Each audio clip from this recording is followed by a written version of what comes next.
We are live. We are live. Hey, everyone, and welcome to the first episode of 2023's Nerdy Up North's podcast.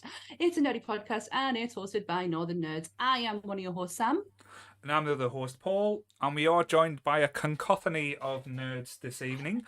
Like I say, I feel a bit sorry for Sam because I feel like she's being ganged up a little bit on the meal presence, shall we say, but I can handle myself. It's not the first time she's had five guys, so let's see. Amateur. Yes, so we are joined by the lovely Goodwill, the lovely Jake, the amazing Graham, and the lovely Grant. So, yes, I'll be nice to you all for once, so I'll not be a dick this time. It's a new year. It's a new year and new Paul. Year, new Paul. Yes, and a big hello to everyone in the chat and everyone who's joining us on the podcast this night. We did do this last year, and it was a really big success, I believe. I think it was. The end year review of 2021. 2021. I'm going back in time. My good God, Paul. New year was on the rise. To be fair, though, I am 40 now, so I can be a little bit absent-minded, shall we say. And let's just put this out, I am heavily medicated tonight, so it's all good. Hey, medicated Paul. Yes. But yeah, so we are going to do an end-year review. So I don't know if Sam wants to start us off with her lovely saying that was on the BBC, just to kick off, because we are going to have certain opinions and stuff today. Yeah, okay. So everything discussed in today's episode is our opinions and our opinions alone. If you would like to discuss anything from today's episode, please come and join us in the Facebook group where we can have an open discussion. What we won't have is anyone coming for us and telling us our opinions are wrong. We can all agree to disagree in fandom, so let's keep it fun, keep it kind, and keep the toxic behaviour out of nerdism. Well done, well done. And I didn't have to look at a piece of paper this week. Bless you. Finally, it's sunk in. After you freaked out the other week, I've said it so long, I've forgotten it. What is going on? Generally did. But yes, 2022. What a year. 2022. It was certainly a year. Yes. But not to talk And about it the things happened. we've watched and seen so far, but for the group and for the podcast, we have hit many milestones. We blew away all our targets by August, I believe, that we wanted to hit by the end of the year. So it's kind of been on a upward trajectory, and it's just trying to keep it that way as well. But there's been a lot of highlights, like hitting the 100th episode, getting to talk about the Goonies a lot, being on the BBC as well, and doing our first ever live performance in front of a room full of nerds was an experience and a half. And It was definitely something. and we didn't think we would ever do anything like this as well. Like when Sam brought the idea, because I just wanted to write articles and say, I like Goonies, I like Jaws, I like these movies. And Sam was like, we've got to do this. This will be so much fun. And I was like, no, it's not. But yes. Yes, it will. I did really force his hand, pretty much. I'm sorry. I'm sorry for the past 109 episodes. Thank you for that, Goodwill. But yes, but we have had a lot of people join us along the way as well. Because I know, I think it was this time last year when we created Team Podcast.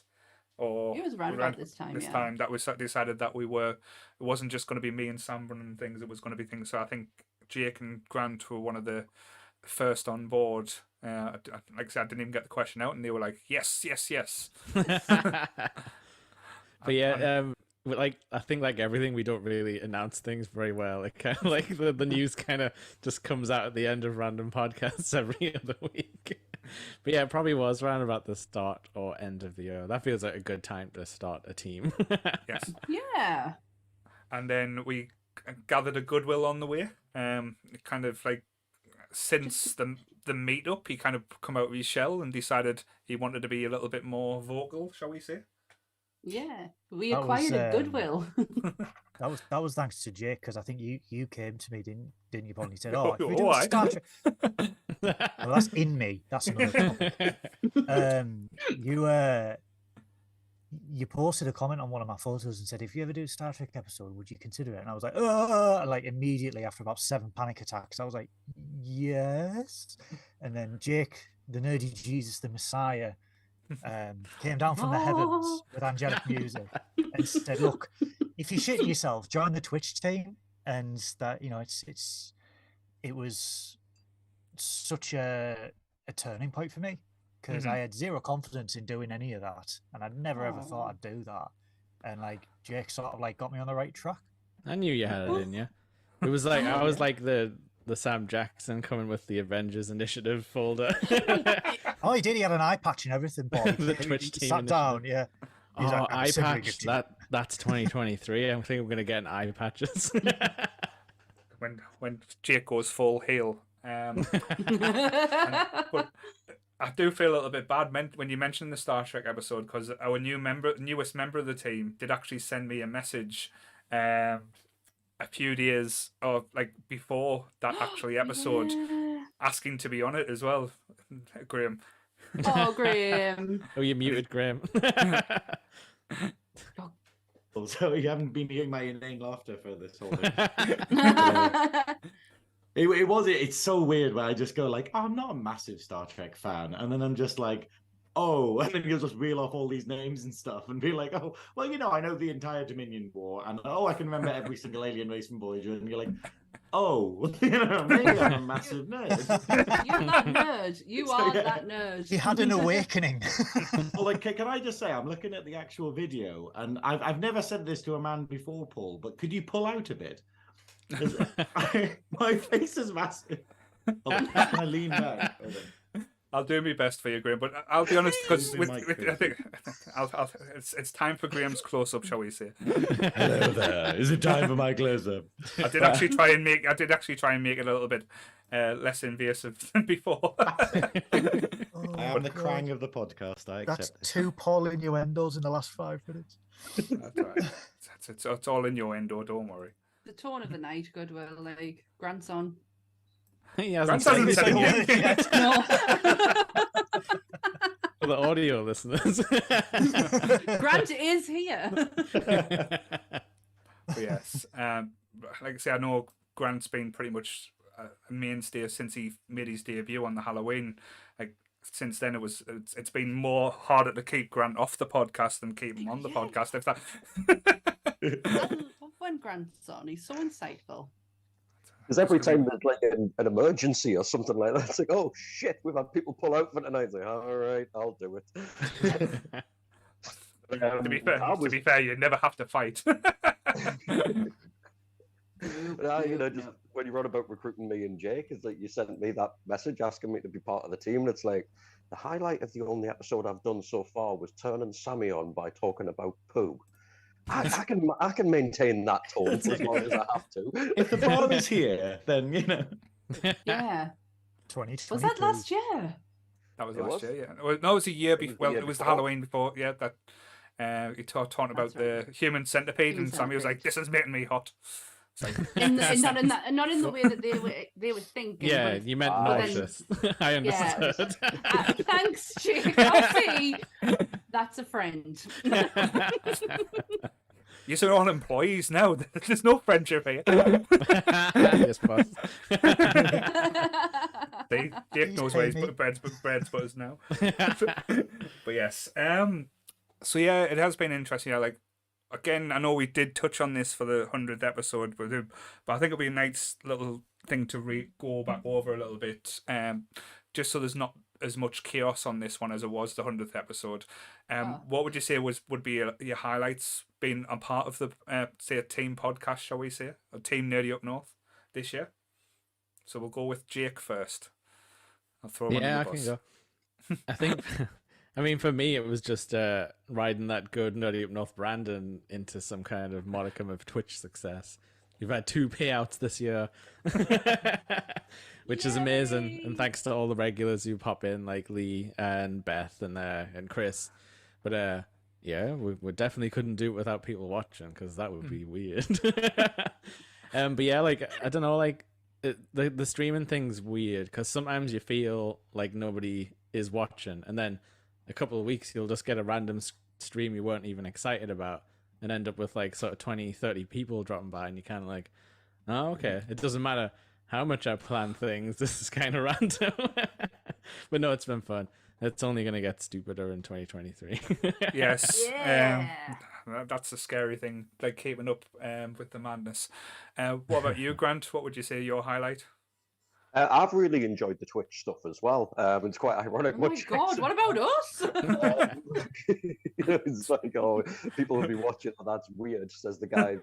I've sat there for 4 hours last night, literally talking to myself. But no, one of the highlights for me did like that kind of like, oh, I've done something quite special. Came out of one of the random Twitch streams where I didn't have that many people watching it. And then I logged into Twitch like a week and a half later, and it had done over 100 views. And I was kind of like, oh, okay, so maybe the stuff that I'm doing, people prefer to watch after the fact because I just go off on one about mythology and topics and all of that kind of thing. So it was like, oh God, how the fuck am I going to keep this pace up? I've exhausted all of the shit that I know in the first broadcast. And remember, you do stream quite late at night, and like we're all like at least in our 30s for nerdism in the Nerdy Up North group. So I do tend to end up on there on the twilight hours. Everyone's in bed. Problems sleeping and all that kind of thing.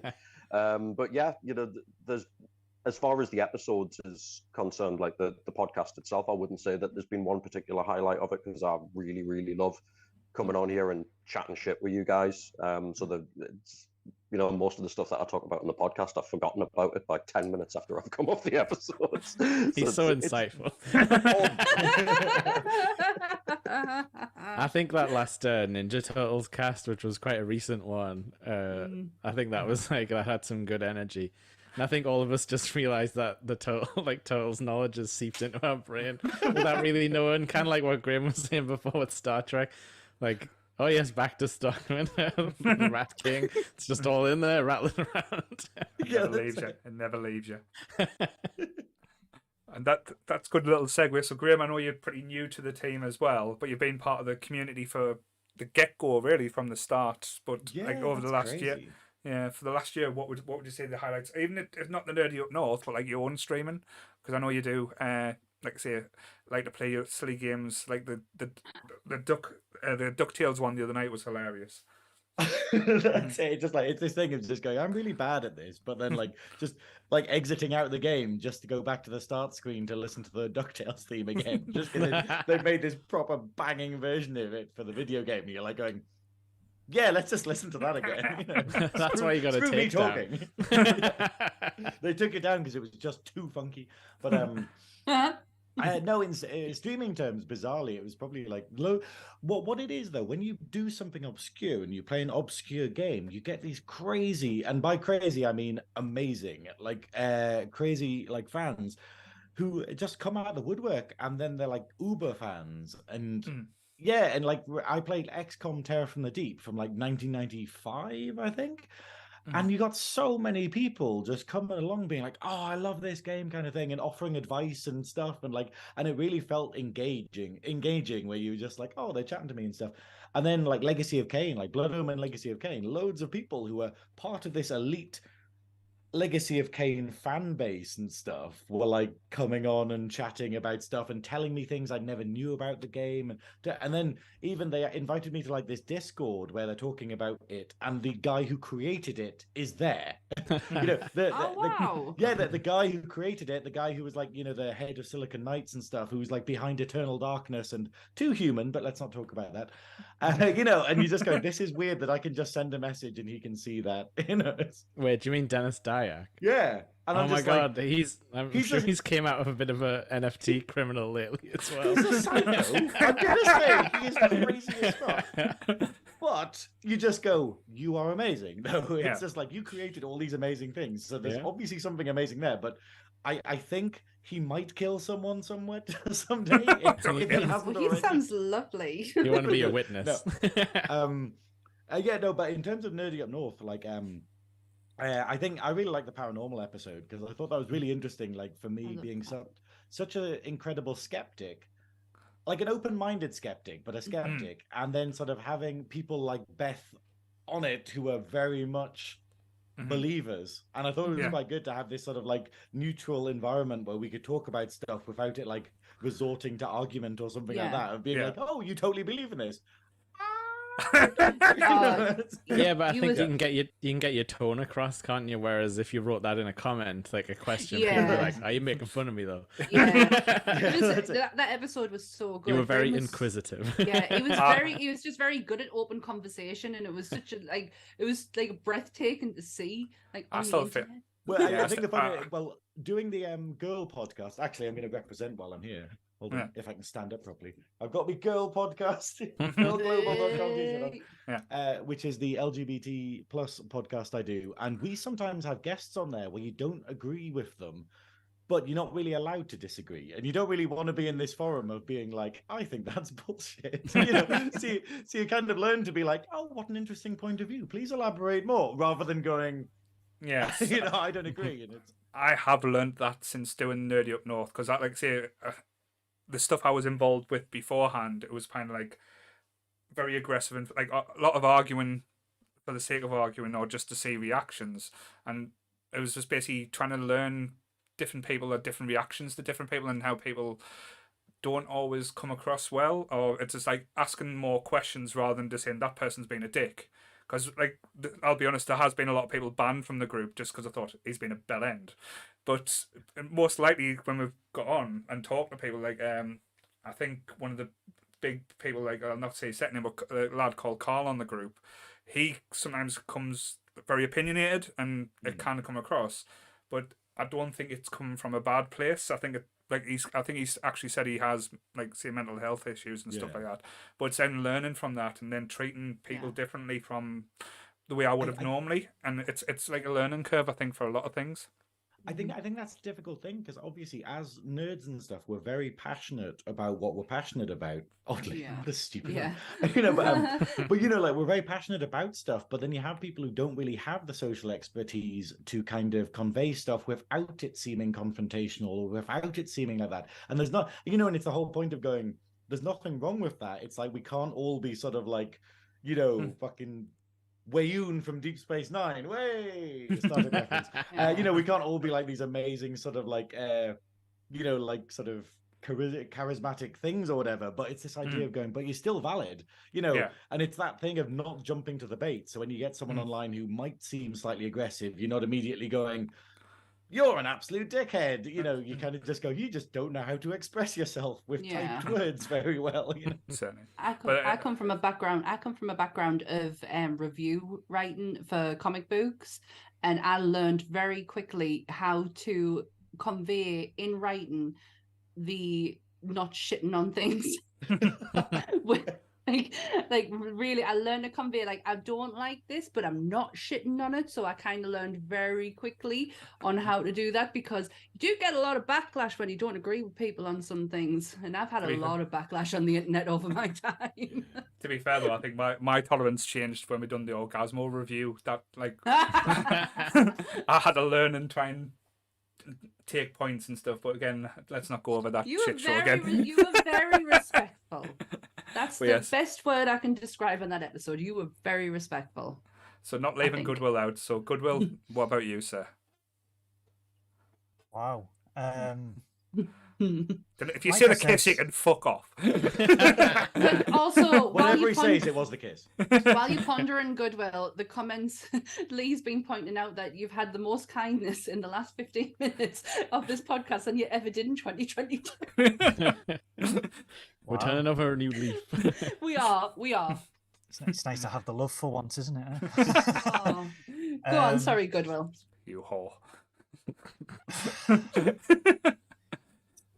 Well, no, I mean, 2020, like I said earlier on, 2022 was like, I wouldn't say not being dramatic. It was life changing to an extent. I came out of my shell. I thought you primarily were thanks- going to say something else there. Sorry. You haven't received an application. You're gonna put him back you in need the a timeout. show. Yeah, you need a timeout, you, Paul. I'm Sorry. telling you. It was no, it was a turning point for me. I was always I had no confidence in myself. I would never ever have thought I'd be able to Twitch on, and Twitch stream and be on podcasts and everything like that. And I'm slowly getting there. You do so well. I think I'm trying my best. Life's been outside of Nerdy Up North. Life has been mental and crazy and unpredictable. And as a man who desperately loves a routine and loves to have schedules, it's been very hard. So this year I'm aiming to like Twitch more on my own and with Jake, Awesome. and just with everything else that we've got looking for. Got going on in 2023 with Nerdfest and SunnyCon and stuff like that. It's been a long time since I've been optimistic about the future and positive about the future, and it's a weird feeling to go, oh shit, I'm actually looking forward to April. I'm looking forward to this. I'm looking forward to that, and it's such a refreshing mindset change. Because not a lot of people know I do have mental health issues. I'm bipolar, and you lot, apart from Paul sometimes bullying me. You fucking deserve it. you lot have helped me recover and be a better person. Goodwill, stop. We're not having an intermission yet. It's fucking. We've been on not even 20 minutes, man. Well, I'm going to keep gonna going. burst into tears here. I hope you're happy with yourself, Goodwill. Yeah. a crying. This is the second time you've done this. But Oh, no. Now we just need Sammy to take a top off and get it. for God's sake, it's gonna happen in a minute. you guys have. I have got to know every single one of you over the year and a half, and it's just been fucking amazing. And getting to use skills that I learned at uni that I paid fucking money for all those years ago, finally, is so fucking rewarding. Excuse my French, but just so, yeah. Goodwill, you've just made Kelly wee. Yeah, proud of yeah. yourself. You're Oh, now well making done. people piss themselves. Mark that What up is on your it with bingo you people and cards. fluids? Seriously, keep your fluids within you. But no, like I said, I'm very grateful for the opportunities that you guys have given me, and I hope that I can just. Can I stop you doing there my for a very best second? for you. Stop you for a second. It's not opportunities we've given you, it's opportunities you've taken. That's the difference. Yeah. Oh, I don't think you realise how charismatic you are, Goodwill. Like, Yeah. I don't think you realise You like would how Oh, how watchable and how sort of You really are. entertaining you are. yeah. don't know about that. Go on, take the compliments. Give the God. compliment, You must Goodwill. not take And- compliments. Take It burns. Paul is absolutely right. We've done nothing. You're the person who gets on and puts the camera on, turns the mic on. You do all that. Oh, bless. Please take some credit for yourself. That's what I keep saying I about everyone. can't. That's everyone does this. Everyone. I think a lot of people think it's easy. It's not. Like, No. because as we saw in other episodes that other people's been on, some people are natural. This, some people it is quite difficult. Like, look at our early episodes. Fuck me, it's painful to watch. No. But yes, It's but not yeah, that painful. It is painful, but it's not that painful. But put your I posh voice thought I on for was- us. God, I thought The I was. BBC. I've done. I've done YouTube before I did this, so I thought I was like a fucking pro until I had to host my first ever episode last year on my own without Paul, and I absolutely crumbled. I folded so badly through that episode. It was the alien one. Can you remember, Grant? I do. I And you can I- see I that felt you were like a little bit. I felt like I Um, was falling apart because I didn't have. I am always so used to. He is there, always there. But the worst part of it is, he was actually like nearby somewhere.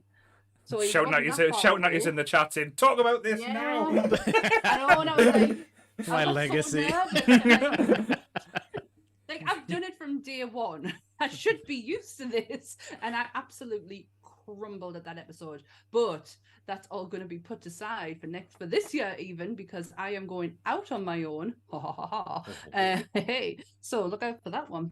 My God, it's so warm in to here be honest, now. like I say, the amount of plans we've got for next year, I can't be involved with everything. This year. This year. I think last year that's the big proof for me that, like I say, I try to be involved with literally everything, to the point where, like, I nearly quit. There's been so many times this year I've nearly stopped and right, this is it, I'm done, and nearly hung up everything, which is strange when you think about it. But it's a lot of things get to you. But anyway, it's positive. Just keeping us on our toes. Yeah, I'm gonna delete it all. We have a lot of new things coming this year. What was your favorite moment then? Well, I was going to ask you to go next. So. Oh no, you go. Go on. You can't control everything, Paul. I'll do my Take best. the lead. It's strange ones. Like as simple as it is. Like I said, the fact that we turn up and do this each week, and it is still fun. It's never felt like a chore, and it's never been difficult. That's always been the positive. But probably the highlights. I have loved, like, as a person, as a personal side, loved seeing people's confidence grow. Again, not to make anyone cry, but like goodwill's just come on leaps and bounds. Seeing someone like Beth, who can be a little bit aggressive at times, I'm not going to lie,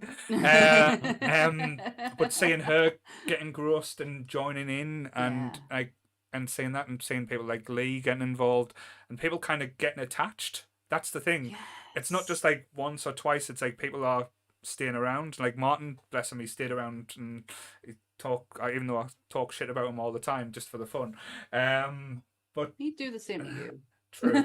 But I think that's always been, like, say, the thing I've enjoyed and keeps me going each week, and seeing people like Donna come out of her shell, like, so, because Donna is like one of the most nervous people when you put her in front of a camera, but then when you see her grow and blossom and come out, like, it's hilarious and so much fun at the same time.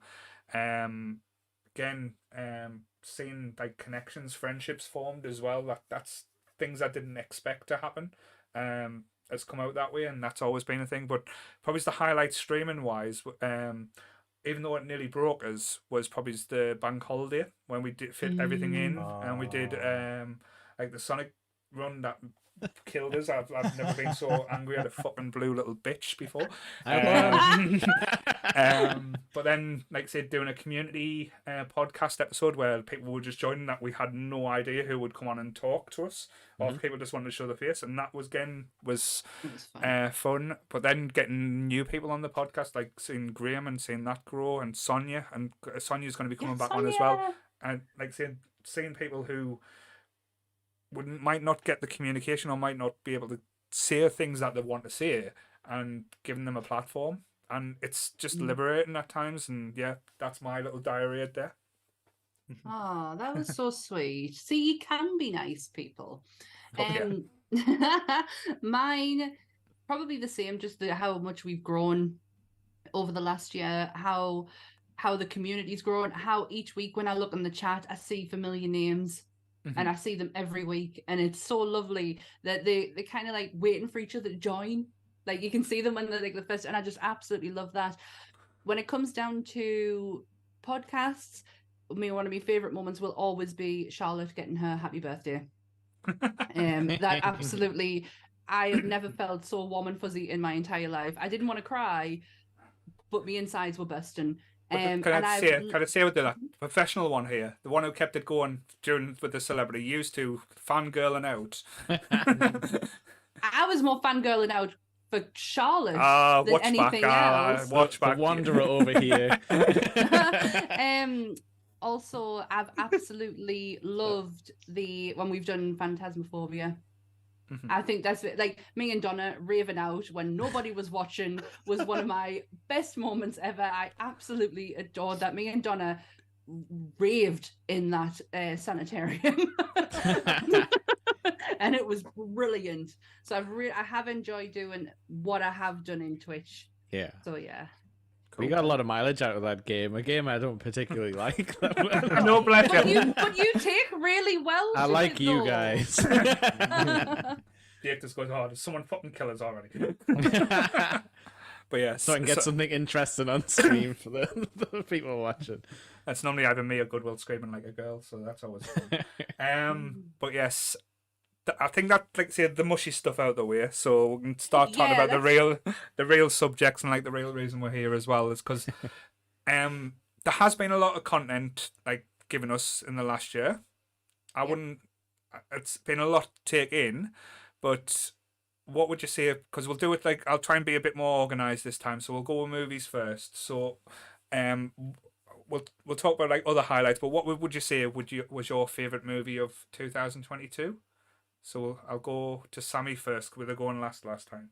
What? No. Yeah. Oh, don't do this. What? No. No. As me Mark Wahlberg impression. What? No. I really, really, really loved Black Phone. Mm-hmm. There was something about that film that absolutely gripped us. That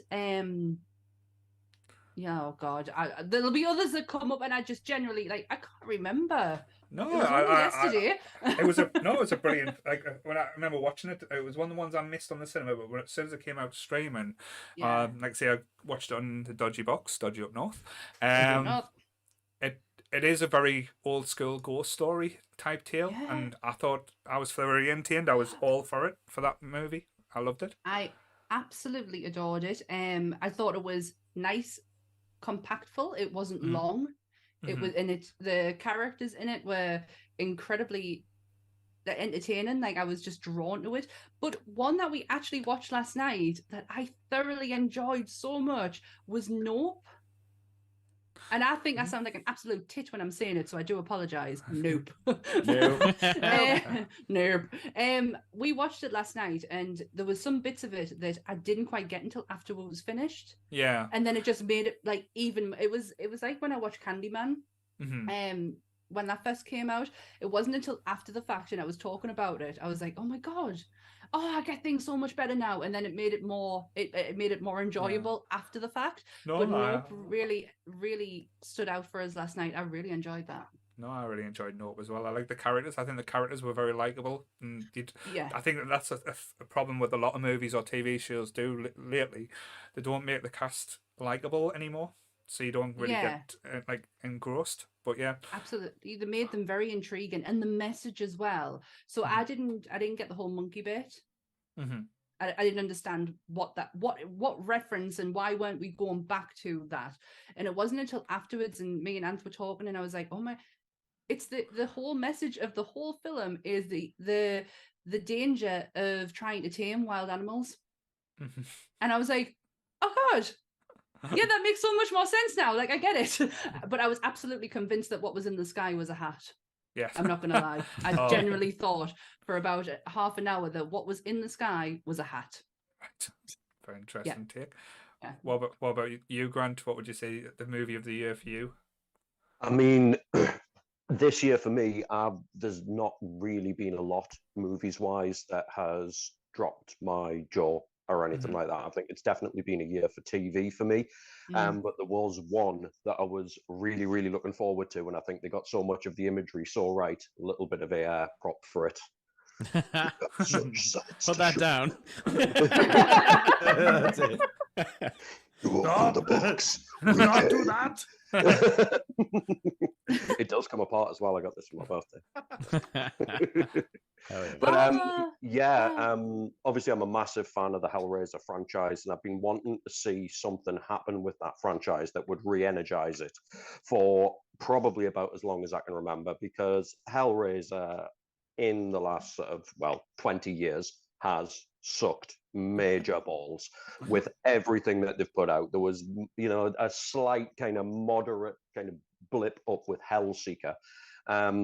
Hang on, are you suggesting that Bloodlines wasn't a cinematic masterpiece? I'm afraid so, mate. As many Oscars as it won, they were justified.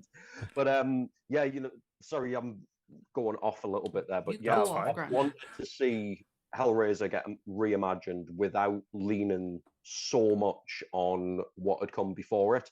And while I don't think the new Hellraiser did it perfectly, it got, especially from an imagery perspective, it is absolutely beautiful in its horror. They've got so much of it so right. It was a little bit 13 Ghosts with a puzzle box, but it was nice to see, we see it in the group all the time, and you see it on the internet all the time. Oh no, remakes, why don't they come up with good ideas? And it was like, if you're so creative, you come up with an idea, you fucking cunt. Otherwise, leave it the hell alone. Yeah, Grant, fucking tell them. Well, the hostility towards remakes really, really pisses me off, because nobody gets angry about reimaginings of Romeo and Juliet. Nobody gets angry about reimaginings of Taming of the Shrew. I don't think anyone gets excited about them though. I get where you're coming from. 10 Things I Hate About You is Taming of the Shrew, and that is an absolute masterpiece. But even looking at literature, you know what I mean? You get an updated version of Dracula, you get an updated version of Frankenstein, and nobody bats an eyelid. So why get angry about people reworking what were phenomenal creative ideas for the modern generation? I was speaking to Jacob about this the other day. Not this Jacob, my son Jacob. And it's like there's certain elements of older films that need an update. You know what I mean? If the modern generation are going to be able to bond with it, you look at certain situations in horror films and say, well, why don't they just use the mobile phone? You know what I mean? Because they were made before the advent of mobile phones, before the advent of the internet. So these things do need to be updated for a modern. They don't have to be updated, but if they are going to get updated for a modern take, then they should be treated exactly the same way that you do see an updated version of Frankenstein or Dracula or Sherlock Holmes, or way back into the realms of, you know, mythology and fairy tale folklore. You know, there was one popped up on Netflix the other day, and I'm really buzzing about it. There's a version of The Devil and the Blacksmith. Which is that's the folklore tale that you're selling your devil at the crossroad, selling your soul to the devil crossroad thing comes from, like 8,000-year-old fairy tale or something like that. It's like, you know, there's the oldest story in existence that's been documented and it's been done to death, and nobody gets angry at Robert Johnson, so don't get angry at Pinhead. Rant over. Sorry. He's only done it once before, and it was an absolute belter of a rant. So well done, Grant. It was the alien one. That was no zips and caps this time. I'll say.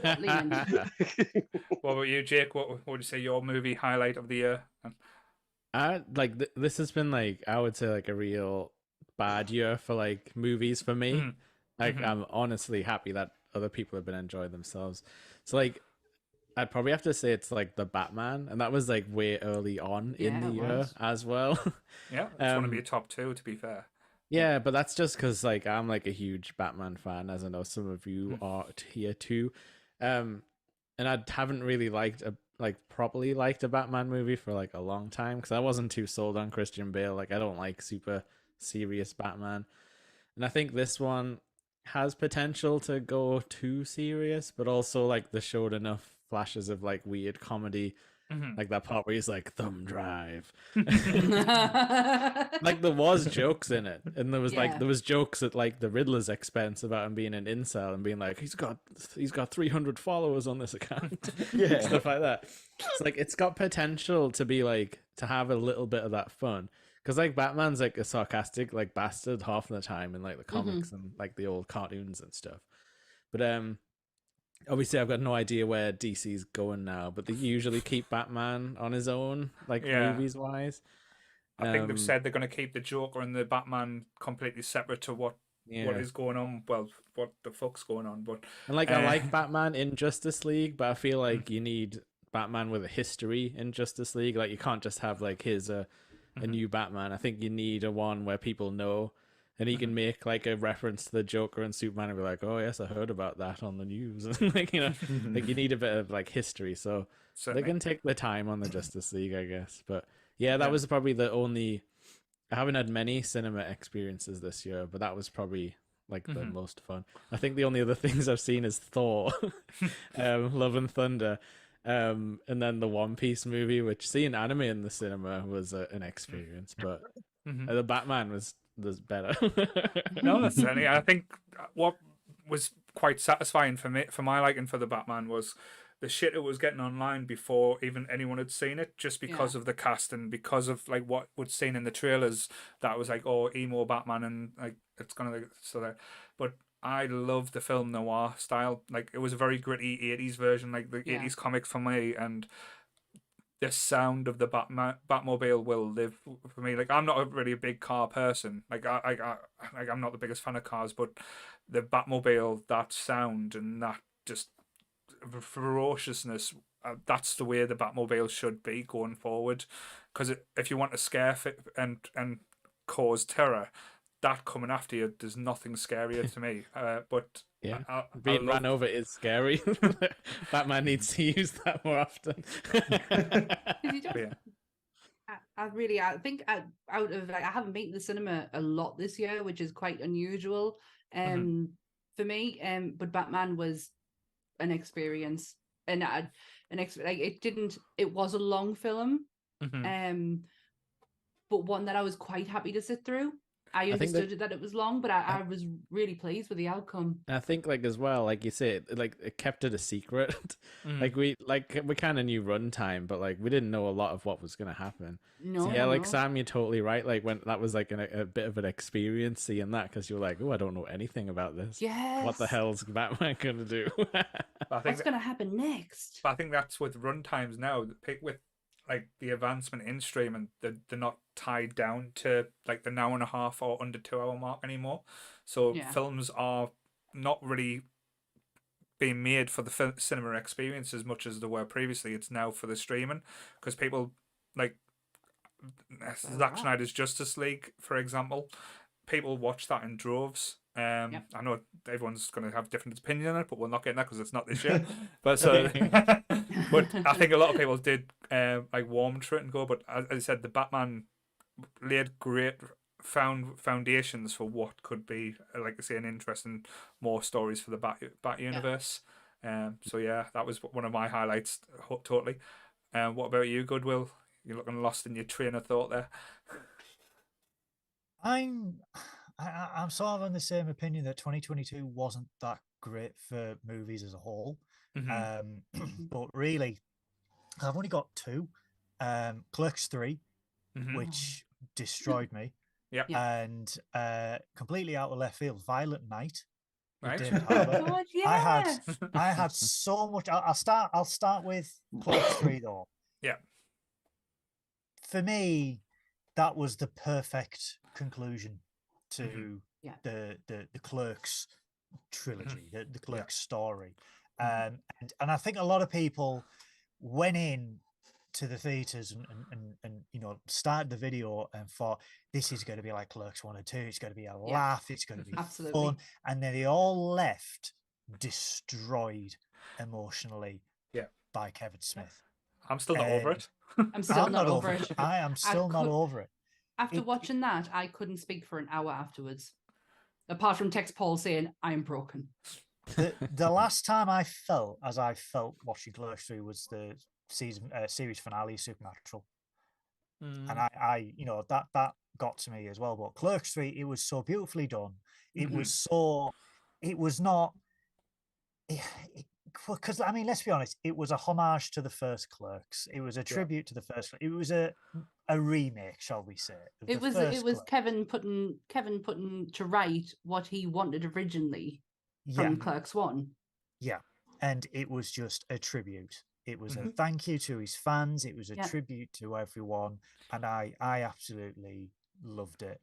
And Violent Night just popped. It was one of those, you know, when you're scrolling on Facebook and you just get that rando film trailer that just pops up from like whatever studio, and you're like, Universal's posted this, and Universal just came out and it was like, oh, it's David Harbour. I was like, oh, it's David Harbour. And I was watching it and I was like, this is Die Hard and Home Alone on meth. Yeah. Right. Yeah. Okay. Such an amazing way to describe it. Yeah. And I sat down on Christmas Eve, and I mean, I didn't have much hope. And I watched it and I thought, you know what? This is a great switch off movie. It's fun. It's funny. It is Die Hard and Home Alone on meth. Yeah. And it was so much fun. I loved it. It was so much fun. I mean, there's a few plot holes and there's a few bits here and there. And I thought, you know what? Sod it. It's a Christmas movie. And I think it's going to be a traditional Christmas. I want a sequel. Well, apparently David Harbour's came out and said he wants to do a fight with the Easter Bunny. He wants to have, he wants to like have a holiday universe type thing. So going into each of them. I just thought this could be a Stranger Things spin-off. Like, you know, David Harbour didn't fall into the upside down. He just falls into a universe where he just emerges as Santa. It's the fact when you realize he's the real Santa, you're like, because I generally thought, looking at like the trailers and posters, I was like, oh, it's just a store Santa. getting into the wrong place at the wrong time. And it's not. It's the Spoilers, real guys. Santa Claus. Santa is real. Apologies. Don't worry, guys. It's fine. I mean, yeah, like if in Stranger Things they suddenly kill him by accident, any of us could be Santa, as we found out in the Santa Claus. The Santa that's Claus in the true. Upside Down. If he accidentally shouts at him for being on the roof. My question is though, when did they film this? Because for Stranger Things, David Harbour lost a lot of weight, Yeah. and with this one, he was back to his chubby, happy self. He was bulked. He was proper bulked. He was but wasn't he bulked. bulk for Black Widow? But yeah, but Stranger Things came after Ah. Black Widow. That was the thing. Could he have Can not you shot really this trust Netflix though, like to not CGI people? No, That's- that is him. But no, I have no idea. But he was They- he was built Yeah. in. I don't want to give too much away of the character, but he is. There's a reason he's built. But it was so much. It was fun, yes. and it remind. I mean, obviously, spoilers. There are tributes to Home Alone Yeah. throughout, A lot. and I More was like, violent, shall we say? "Oh, yeah, more violent. Yeah, And it's more like- realistic. Yeah, and it was it was a great switch on. You know, sit there with a Mm. beer and just have fun. And No. you know, after most of the films this year, it was just great to have a film that was just fun. Yeah, Yeah. no, It's 100%. the best way And to describe it. that's what I've said before. A lot of films these days now, they don't give us likable characters, and Yeah. most of the characters, well, everyone that you were meant to like in that film, you did like, and the people who were arseholes were arseholes. Yeah. So it made, like, say, it wasn't too complicated, and it just made it really enjoyable. So yeah, no, two good choices. What about you, Graham? I didn't say Thatcher's funeral. That wasn't this year. No. Yeah, it's a goal. That was last year, but you know, I can still watch it on Pornhub. It's really I'm very pleased that everyone has said roughly the same things as me. I was scared that I was going to be like, I like all the stuff that everyone hates, and you know, like everything was terrible. So it's quite good having everyone basically go, it was crap for movies, cause it was. No, it wasn't. I just want to give a shout out while I'm here to Gaming Queen, who is one of my crew who has joined the chat. I wondered. I wondered when I Yeah, saw the they- name. I was like, that they've come for Graham. They're a drag queen friend of mine, and they are a regular on my Twitch stream. Oh, they're However, very they are welcome. saying that their favorite movie was Welcome to Raccoon City. So going back to what we were discussing earlier, that's an interesting opinion. I will say it's probably the best Resident Evil movie, but that's like saying Jacob Rees-Mogg is my favorite Tory. It doesn't really sort of. You know, Who would say Jacob Rees-Mogg was their favourite anything? I just love the idea because it's just like going, weren't you in the Beano? Like, he's not quite real in this kind of capacity of like, you're trying to explain what money is to him, and he's like, what are these strange coins? Moving to Raccoon City now. But, What about the Jill sandwich? oh, well, Oh my god. see, yeah, Welcome to Raccoon City was a film that did come out. No, bizarrely, yeah, the problem is basically my favorite films of this year. I only saw it 2 weeks ago, but the Batman, like you said, the Batman was immense because it was basically Seven. It was basically Batman reimagined as Seven, and the tension throughout was amazing. The characterization was amazing. It didn't fall into the same tropes that Batman movies do, where they go, "Hey, let's just spend 2 hours doing like the origin story." It kind of goes, yeah, his parents are dead. Yes, they got shot by someone. We know this. We don't need to make that the plot of the movie. And that was perfect. I'm a bit scared whether, you know, people say that the last third is disappointing, you know, where it basically the action goes up a little bit. And I was like, I don't know. I felt it was justified. I felt that it was building to something like that. And so it kind of felt okay, but a lot of people disagree.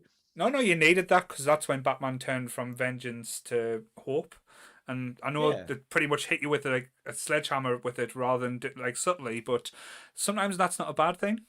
And I think it's good because obviously it has kind of Batman realizing that he can't do everything as Batman. Because I think the whole thing is that we don't see Bruce Wayne in the film. Bruce Wayne is barely in the film because even when he's not Batman, he is Batman. You know, in that kind of idea of it's still Bruce Wayne's character is so hidden in this persona, and he's kind of realizing, oh, I need to be myself in order to do a lot of the things. I can't just be a vigilante. And I thought that was a really nice little progression throughout the film. I'm interested to see what they do with villains, though, because like you were saying, like Jake was saying, it's a super serious kind of film. And you're just going, how the hell do you put half the villains in? Because I think it's still too soon to put Ra's al Ghul in.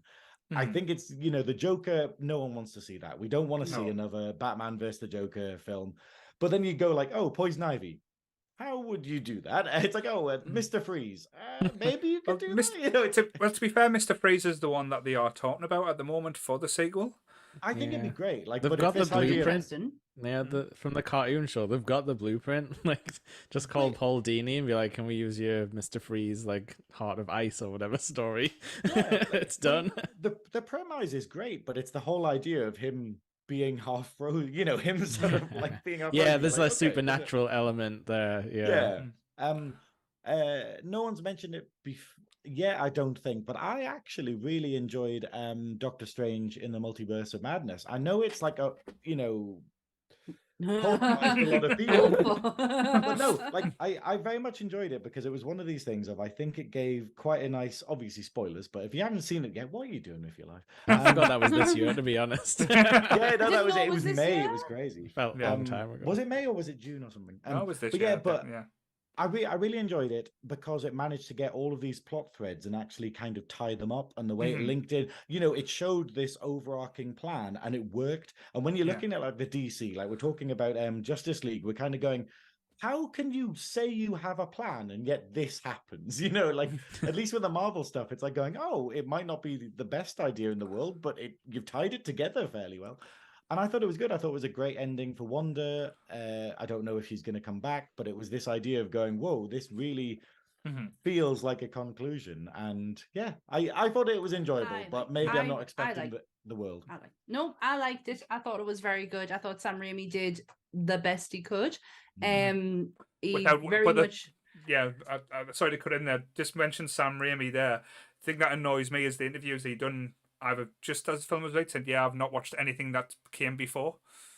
So so that was the only thing. Sorry, Sam, I get that point now because it irritated us about Sam Raimi a little bit there. I totally get it. I felt like he did the best he could. Obviously, now that I know he's not seen anything, and he put his stamp on it in a way that kind of did fit. I just really enjoyed it as just something to watch. I don't know. I've kind of I'm very much a Marvel fangirl, very much so. However, since Endgame, I have struggled to get the hype of Marvel since the end. The leading up to Endgame was some of the biggest hype I've ever experienced for movie going, and I've not had that since. I miss it. It's such a shame that I don't have it anymore. But it's like, I don't know. I just enjoy Marvel for what it is now. I think that's Marvel clutching at things to try and say we need that Endgame feeling again, but they've not where they want to rest their hat. They've tried the multiverse saga and it's getting right. That's not leading to where they wanted to go. They're going to do the Kang story, so that's again tying to certain things. It's all going to lead up to Secret Wars. So when we get every single Marvel character that's ever been in ever. I think See, I wonder though, for me, we talk about Endgame was the pinnacle and stuff, but the fact is I absolutely loved WandaVision. I thought, we've lost its places in times, but I absolutely loved WandaVision. I loved the various payoffs that you got in Doctor Strange and the Multiverse of Madness. And I thought that was expertly done. And also Spider-Man Far From Home, where you're just going No Way Home, sorry. And you're just going whoa, I really loved these films, but maybe I'm not sort of, expecting too much. I'm just going oh, what a clever... Yeah. But when we see films we see Opera Welcome to Raccoon City, and it's just going, oh, here's a film that doesn't know how to use this many characters. Why does it have this many characters? And then people going, oh, well, it's really difficult to do that. And then you see something like No Way Home, and you're like... Oh, you can actually write a film well enough to manage this many characters. It can be done. So, it was nice to see. Anyway. Yeah, like I said, I recently went back and rewatched No Way Home because I think I harshly put it on last year that it was one of my biggest like movie disappointments. Not because Wow. I'm not like I'm so invested in Spider-Man and like say I love Spider-Man like ever since a kid, and I love the two that came before because Tom Holland's portrayal of Peter Parker is everything that I've always wanted to see in a Spider-Man movie or like as a live action role. But I think what spoiled it for me was everything that leaked out and all the things that they put in. There was no surprises in that movie at all. Yeah. So when you watch it, it was like, and I watched it again now, and I really enjoyed the movie. It's a good movie. I'm not slating the movie at all. It's just like when I went to the pictures and saw the new Ghostbusters, for example, and I was in awe just watching it and experiencing it because you didn't get too much of the film spoiled. Where with Spider-Man, you're like, okay, Tobey Maguire's going to pop up next. Andrew Garfield. They're going to have this little moment. This character's going to come in. And there was no like, I know you're not supposed to be surprised, but that movie, if they just done what the rumored were going to do, just bring out a poster, because they weren't even going to bring out a trailer for it. No, they weren't, and that's the most disappointing part of it because you could pinpoint in the movie, well, this is going to happen, and then this is good, and then you are waiting for everything to come. I had exactly the same experience because I came out and I was expecting to be like having this like major experience, like we've waited for the fact that we're going to potentially get 3 Spider-Mans on one screen, and then that satisfaction is very much taken away from you very quickly when you realize that that is actually happening. That is going to happen. And I don't know, it was just a weird experience for me. Yeah, but when I watched it back, I really love the I've film seen now, it, and like I say, it's entertaining. It does its job and what it's meant to do. But I think that's the problem with trailers these days now. I know they say they take little bits out of them like cleverly, but you can actually see where people are missing or people are like and stuff like that. But it doesn't help that Tom Holland has such a blabbermouth as well. He actually ruined the scene where honestly the scene that breaks my heart is the Andrew Garfield one where he catches Zendaya and he manages to have his Mary Jane moment and he someone asked in an interview, oh, that scene looks like really terrifying, you're falling behind, and Tom just turned around and went, yeah, wasn't it that day? I wasn't there. That does look really so and everyone's like, oh. I love the mythology though of like basically that Tom Holland has to be told lies just so that he doesn't spoil the film because he's such a blabbermouth. And Mark Ruffalo has to have devices taken away from him when he goes to premieres because he live streams them. I remember that. But yes. So do you guys think that Multiverse of Madness was kind of like it was like Marvel from last year? Like CG wise, it was quite impressive, and I didn't really have any problems with it. But then like the TV stuff and like Thor, it feels like it's different. I know it is different crews on every film, but they usually have like a cohesive style. But I feel like we've heard a lot of stuff about the CG. I think that was probably what was disappointing. I think the visuals were off, and I can't really explain it. But like this year's Marvel stuff has just looked weird, and I think it's distracting. It's like the trying new stuff. Just stick with your formula. It's worked for how many years? For nearly 10 years, it worked. You don't need to change a lot. TV wise, and crunch maybe. Yeah, I think it's a lot of the things has been too much of a good thing because we've been clamoring for these things for years. And again, I can't believe I'm going to be that person to complain about it, but now we're just overwhelmed with Marvel stuff. Now we've got a little bit of a lull where we haven't got a TV show, we haven't got a film out till next month with Ant-Man, and it's kind of like you can breathe a little bit, but then it's like because with Marvel it's all interconnected and stuff, you've got to take it all in. Otherwise, certain aspects in certain movies or certain shows don't make sense. Like if you didn't watch WandaVision, Doctor Strange Multiverse of Madness wouldn't have made any sense at all. And like when Secret Wars come out as well, if you haven't seen like Captain Marvel or anything like that, again, it's certain things aren't going to be making sense. And like I say, that's where you get tired by it as well. Like the Marvel fatigue, I would think. But I think. What the rumors are going to be out is going to be less and more going forward. I'm not going to complain, but like I say, I'm not. It's one of them things. I'm not going to not watch it. There's been highlights and lowlights, which we'll get into a little bit later. But yes, I think with the Marvel thing, there has been different feels when it comes from the TV shows to the movies. Like, Love and Thunder was a big, different. Like, it kind of could have been, should have been, but I know for a lot of people. But again, that's for a different subject, I think. That's for a different podcast. I think Marvel was at its best when you had your beginning of the year, your summer movie, your end of the year, and you had that time in between to get excited and get hyped up and get your theories and everything, get ready for this movie to come out. And now that that's gone, and there's so much out there, and I never in a million years thought I'd be the one saying this, but it is over exaggeration of stuff and things to remember. And if you're not a comic book reader, you are literally taking on all this knowledge and trying to like put it in there. It can be very difficult. Like I don't have any idea what Secret Wars is. That's just totally passed me by. I can as, lend like, a you the comic reader. I can lend you the comic if you like. It is an absolute amazing piece Whenever of work. people talk about it, I know there's sort of rough gist, but I'm intimidated by that movie because I'm just like, I don't know what's gonna happen. Is Secret Wars with all of the, what are they called, the Skrull and Super Skrull and Skrulls, stuff? yeah, and it's going to be very interesting how they do it. No, there's two different versions. Sorry, there's oh yeah, there's the one where they get transported to like a death world, isn't there? Yeah, because there's going to be Secret Wars, like this Secret something I've forgotten now, but it's a TV show that's coming out. But the big Avengers one, Secret Wars, is where all the good guys get transported to a planet, and all the bad guys, and they're made to fight and to see who the overall hero is. It was basically the introduction of the symbiote Spider-Man suit in the comics. It's not the one I've got. It was Doctor Doom who played a huge part, Magneto and stuff. It was where the like villains would like connive, and then the people would keep it jumping sides and stuff. But I think like they're doing both, though, aren't they, Paul? Is that what you're getting at? I think they're so. doing like the replacement aliens and like the big silly like battle royale. So Charlotte's just said Secret Invasion's the TV show. That's the one that Sam mentioned. But Secret Wars is the big planetary.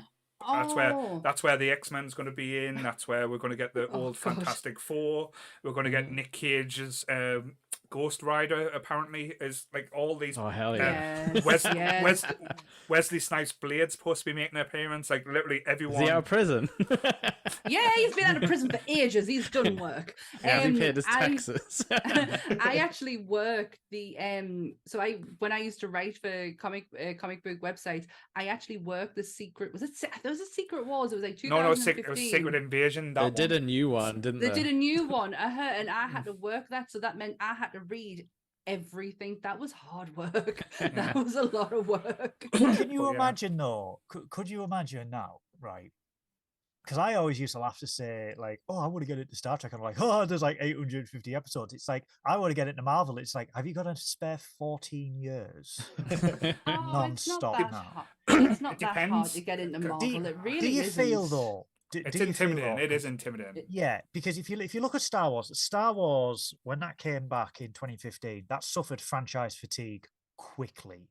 And they've sort of let the foot off the gas a little bit now, and they are, releasing a series, 2-3 times a year, but it's only a limited series. Do you feel that franchise fatigue is hitting Marvel hard at the moment? Definitely, but again, I think that's, like I say, going to happen to all different franchises. But I think it's, if you get a good story that people can get a grip of, and they'll get into it. Mandalorian did it. It was a different take. It was different. It was a different take. Yeah, nobody knew they wanted that. When you look back. No one thought that Star Wars on TV would work in a live action sense until Mandalorian came. They thought Star Wars. I think what they said was no one would be interested in a Star Wars story without the Skywalkers. Yeah, that's what the rumor was for so many years, and the Mandalorian came out and just went, "Fuck you guys." Fuck you. But then they put Skywalkers in the second season. Yeah. Spoiler. Then Boba Fett was season 3. No, he was in the first season. Actually, he was in the end of the saved a Jedi right till the end. That was such a moment, though. Yeah, that was amazing. I love that. Yeah. I've not seen anything Marvel wise since Endgame, and the thought of catching up gives me anxiety attacks. Oh of right, you thinking, meant "Oh when my-" you getting into Marvel, like getting into like No, I mean, what's if you were visual getting in as now, opposed to reading. no, what Sorry. what I mean is like if you like, right, I'm going to watch the MCU from the start, from 2007 from Iron Man, you'd be there for a decade trying to It catch depends. up. And I now, could do like, it in a day's work. I've not seen anything since Endgame, and for me, I'm in that very small minority where it's like, yeah, that's where it should have ended, done, completed. I'm happy with that. If I wanted to catch up now, it gives me anxiety just thinking about what I would have to watch. But that's the thing. How, like, as a fan, though, you can pick and choose. Though now, that's the wonderful thing. true. So you, I wouldn't say if it was causing you anxiety, you can step away. Be okay with that. I mean, I'm kind of wondering, like, because obviously we've all seen the films, so we kind of know the background, the related stuff. But I'd be interested to see what it's like if you just showed someone, like, I don't know, Doctor Strange in the Multiverse of Madness, and who hadn't seen any other Marvel films, and that was the first thing they saw, and when like, can you enjoy this? And then you wonder if maybe it would be enjoyable for them to watch that, actually enjoy it as a film, and then later watch WandaVision and be like, and just My like, oh, it makes gosh. sense now. Like in that weird kind of. I think that might be quite fun, but I don't know if it works that way. They probably Just watch do it in Multiverse random and be orders like, and stuff like what is this? Like, what is who is happening? What's going on? Like, I I just don't know know, that the Marvel fangirl in me will not allow myself to not watch it. I think I'm Like, like, I cannot not watch it. I've got the same thing, Sam, but I think I'm like trying to make it up to like my childhood self by being like, you would have loved this when like you have to watch this. You wished for this. You asked Back for in my this, now day. you will watch this. My This is your sister penance. watches these. My sister watches these things, even though my sister, if you know her, you've met her. She is not the nerdy type, but she will watch these type of programs like The Mandalorian because she hates the idea of being left out on the internet. Saying that though, she claims that, but I think she's nerdier than you at times. So I'll give Michaela her due. Well, but going They back do to the print that subject. formal. But Sorry. going back to the subject we were talking about, like, because I haven't said my favorite film yet, so everyone's just ignoring me now. So it's not. This is what it feels like. Mine probably was like the biggest surprise. I wasn't expecting to actually love it as much as I did, just because it's been so long since the first one, and the actor in it is batshit crazy to the point where you think, oh, he's going to get taken to the loony bin. Top Gun Maverick was absolutely one of the highlights I've seen in a long time movie wise. It hit all the feels, nostalgia and just good storytelling, and it kept it simple as well, and it made sense, if that makes sense, because like a lot of these sequels, like a Top Gun sequel, you think that's never going to work. Why replace or change what happened in the first Top Gun film? Because as a standalone film, it doesn't need a sequel, but it finishes off some things that doesn't get kind of like repressed, or like it finishes off his kind of story and does it in a way that works so well with an absolutely banging soundtrack. I only watched Top Gun last year? No, year before. So yeah, maybe I'll watch it in a few years' time. I've not seen it. We were meant to watch it last night. It was either Nope or Maverick, and I chose Nope. So it is on the watch list. I'm not going to leave it another 20 years before I watch it again. I watched this one. So am I the only one that watched it? Top Gun. I haven't seen Top Gun Maverick, but admittedly, the only review I've had of it was from my brother, who said it was nowhere near homoerotic enough.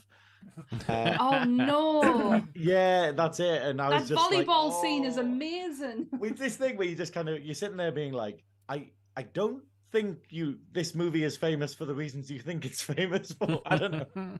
I mean, I only have my perspective on it, but I remember just being like, whoa, this is amazing. What are you getting out of this? But I think one of the things I liked about it as well, it wasn't modern day Tom Cruise that we got. We got Tom Cruise from the 80s. oh, that's nice. Like, And it not was just quite- bloody For all of action it. star Tom Cruise, who is No, the no, only thing he does nowadays. Yeah, it was just like seeing him like a little bit broken as well, because like say if you've seen Top Gun, you know what happens with him and Anthony Edwards Goose. Like say, and that like say that whole thing and how that gets resolved in this movie was perfectly done. And just like everything kind of worked for us, and I like. There's only 2 films that actually got as emotional this year, really. Clerks 3, which we've talked about, Yes. and Top Gun Maverick. Like, it absolutely shredded us, like, emotionally wise. Like, I've never been felt so, like, you know how I am with nostalgia and anything that makes us feel like it did in the 80s, because it was the greatest era ever. But We had that argument last year. yeah, it's still And you lost. still don't think, but like I say, it took you back to a place, and all the cast, like if you want a cast doing well, like every single one of them played the part. They weren't just there just to make the numbers. So as a film, I didn't expect it, because it got delayed as well during the pandemic. We should have had it like a while ago.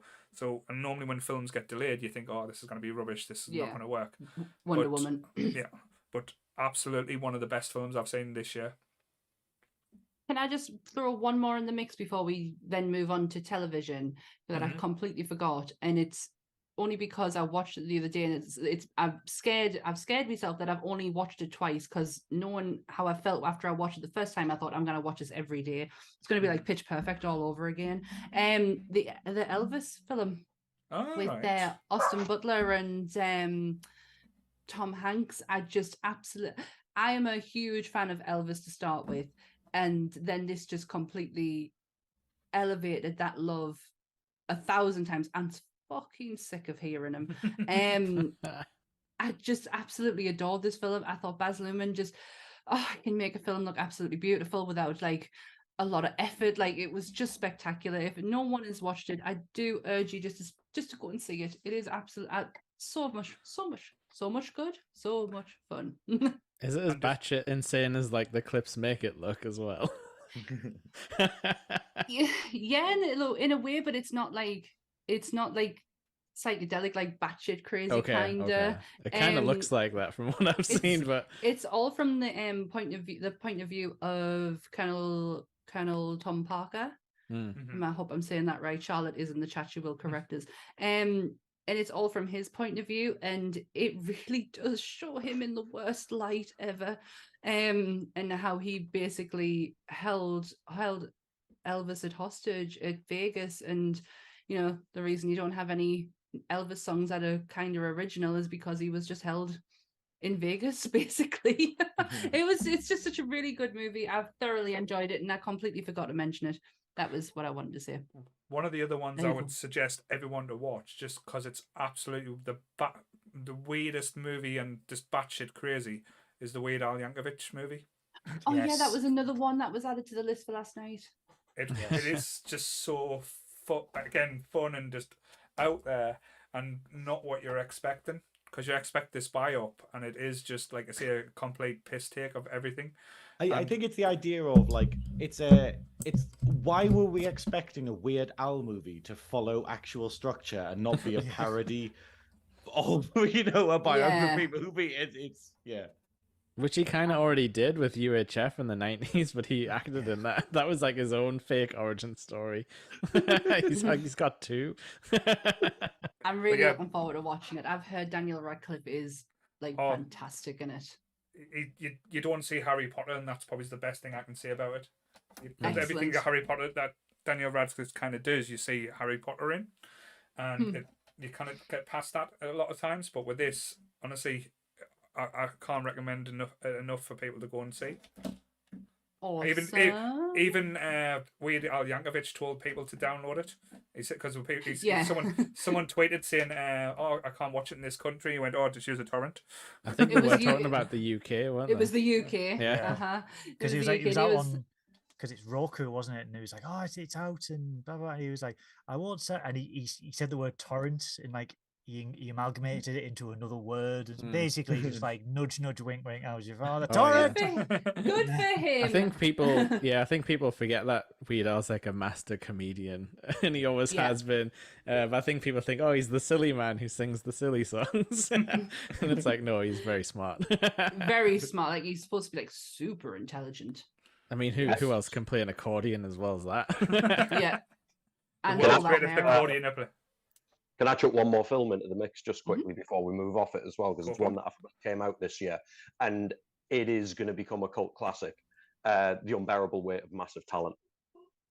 Oh, the Cage one. Indeed. Yeah. I don't know if anybody else has seen it, but it's an absolute fucking masterpiece of a film. The way that they marketed it was really, really obscure. Of Nicolas Cage playing Nicolas Cage in a movie about Nicolas Cage. That sounds amazing. If nobody else has seen it, then I'm gonna shut the fuck up right here and just demand that you all watch it. Yeah, it's one of them where you know the premise. It's Nick Cage playing himself. Just go and check it out. But it's not excellent. Because it doesn't take itself too seriously, but likewise, it's not done as a comedy. Like I don't know who directed it or anything like that, but the people that made this film did an absolutely stunning job of putting this together and getting it just right. Get it watched, because in 10 years' time, people are going to be raving about this movie as something that flew under the radar for a decade. It's fucking unreal. You're getting some love in the chat as well from Charlotte. She just went, "Yes, Grant." I think though, while we're talking about Nicolas Cage, it didn't come out. It came out last year, but Nicolas Cage in Prisoners of the Ghostland is the strangest film I think I've ever seen. It totally under the radar, but it was, absolutely insane. I saw the trailer for that. Was that where he was like, it was something to do with him being a ghost man or something? I don't know. It's. The problem is it is so dumb. Like I say dumb because I'm sure they're aiming for some kind of art thing, but where the director is fully aware of being pretentious and therefore keeps subverting it all the time. So whenever it gets super serious about something, it'll do something to absolutely destroy it. And it's a very strange film. It has literally Nicolas Cage in like equivalent of Fallout, riding a tricycle. It's so surreal, all of it. That sounds so cool. It's a strange film. You might not enjoy it, but I laughed all the way through it simply because what's going on now? What is this? Why did this film get made? And that made it really enjoyable to me. But yeah, that was last year. I think he's just making really good choices at the minute. Like that, and I think he's fully accepted his craziness, and that is paying off for him so much. It's a renaissance. And I'm living for it. It is. It's absolutely wonderful to see Nicolas Cage like doing well and being like, like he did Mandy and stuff, didn't he? And that was Mandy. That Mandy was the turning point. I mean, I didn't enjoy it, but I thought it was a before? good film. He's one of them good Hollywood weirdos who, like, as far as I'm aware, hasn't caused immeasurable harm to those around him. I don't believe so. Yet. Yeah, you never know. That's the thing. But yes, so moving on nicely now. So, like I said, I know there's been like a few movies that's been released as well as some honourable mentions, shall we say, like the nostalgia that was Hocus Pocus 2, which again was good. I enjoyed it, but I don't think it was amazing, shall we say. But I loved the new Predator movie, Prey. I thought that reinvented and give a lot. And I love that it gave a little bit of online controversy as well. Showed a lot of small penis men things to moan about. But that, like I said, a few others to think. But let's get to the nitty gritty, because I think let's get those good ones. For all we've had for movie wise, but I think we've had been a plethora of different TV shows that showcased like great TV, or where TV's going this year. And I think that's been the strong thing for this year, has been what's came out on, like, say, the TV or streaming, shall we say, because we're moving away from the terrestrial where like you're coming out and, like, say, seeing it on the channels. We're getting like binge watching things, or even like weekly drops now. But I think this has been the year where, like, say, TV has stood out as being stronger than cinema. So what would be your standout? So I know Grant's been quiet, bless him, so we'll give him the first one there. I don't want to steal too much from Sammy here, because I think me and her are probably going to go along the same No, line. you steal away. With regards to our TV shows, this year has been spectacular for TV shows. I think we've really seen across like multiple channels, across multiple extended networks, extended universes rather. and that kind of stuff, some of the best TV that I have ever seen. Me two standouts are both within the fantasy realm. Yes. All year there's been are you on this side or are you on this side? Yeah. Like I'm most definitely on both. House of the Dragon and Rings of Power Yes. absolutely floored me. Both of them, both for very, very different reasons. No doubt we're going to end up discussing this quite a bit. But cinematography-wise, I thought that House of the Dragon was absolutely gorgeous. Casting and storyline aside, simply the way that was filmed, there was certain scenes that they're talking about giving Matt Smith awards for, even And though he deserves them all. and he doesn't say a word in the one that's most acclaimed. It's that whole episode where he takes out The crab the guy. crab guy. Yeah. And he literally doesn't Crab say a guy. word. Now I'm interested. full on crab guy, Jake. Yeah, it In used the to be sea and my everything. Tinder name. And likewise, I think Rings of Power got Yeah. so many things right, and on top of that, we've talked a little bit there before about the toxic end of fandom and the way that people have reacted to God. certain shows. There's been a few of them this year, Yeah. but some of the reactions to Rings of Power were absolutely outstanding. Oh, it's woke. It's like Lord of the Rings is a story about 9 different fantasy. species banding together to save Yeah. the world. You don't get much more woke than that unless you make like a lot openly gay in amongst it as well. It's I fucking don't know fantasy. what else to say about it. No. It's a fantasy world. It's fucking and I think fantasy. they got all of it right. Both of them were masterpieces from a cinematography perspective. I thought both of them were cast absolutely brilliantly. There's so many more that I could talk about, but obviously I don't just want everything. We will talk though, because this is part of my ongoing. Sammy's doing it on our own this year. Is Game of Thrones and House of the Dragon? So we will talk, Grant. I really hope we do. I'm We will. wanting to be a part of that because these Yes, two absolutely. areas, Tolkien, I've been a fan of since I was old enough to fucking read. And George R.R. Martin just gets everything right for me. I'm an easily pleased person at the end of the day. Give me plenty sex and plenty violence with a good cast, and I'm happy. And that's we're gonna have fun this year. It's gonna be. Are we watching Sam and Grant have sex now? Is that what happened? Yeah, it's like Demolition Man. There's got to be dragons involved and shit like what that. in the sex? I mean, I'm all but Very niche. with Yes. that in mind, we're going to do a Lord of the Rings episode. I think we should call it Grant and Sammy's Ring Piece.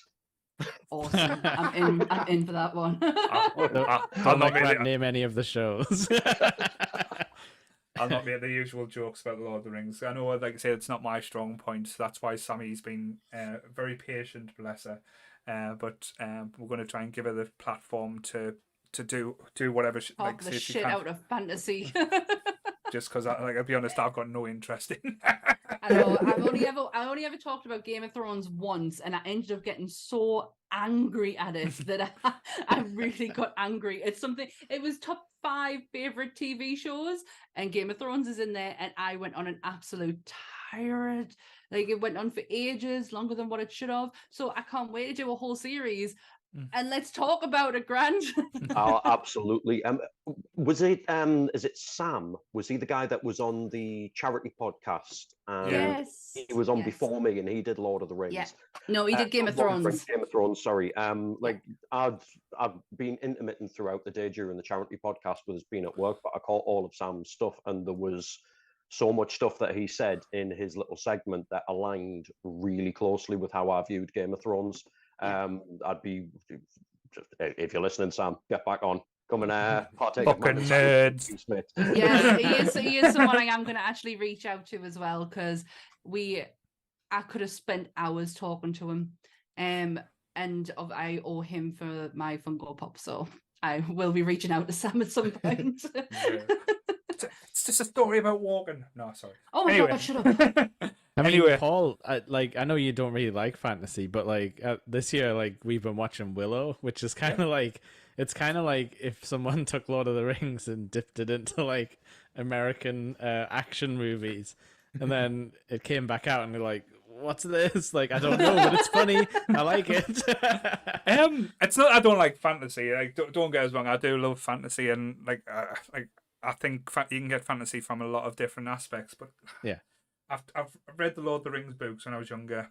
I did enjoy the books, but the never ones were grasped us. Then I watched the movies and it felt so long. Then they give the extended cut and it felt even longer. But Willow's, like I say, been a different experience. But that doesn't feel like Lord of the Rings. That feels like a live action Dungeons and Dragons game. That's someone's like rolling the dice.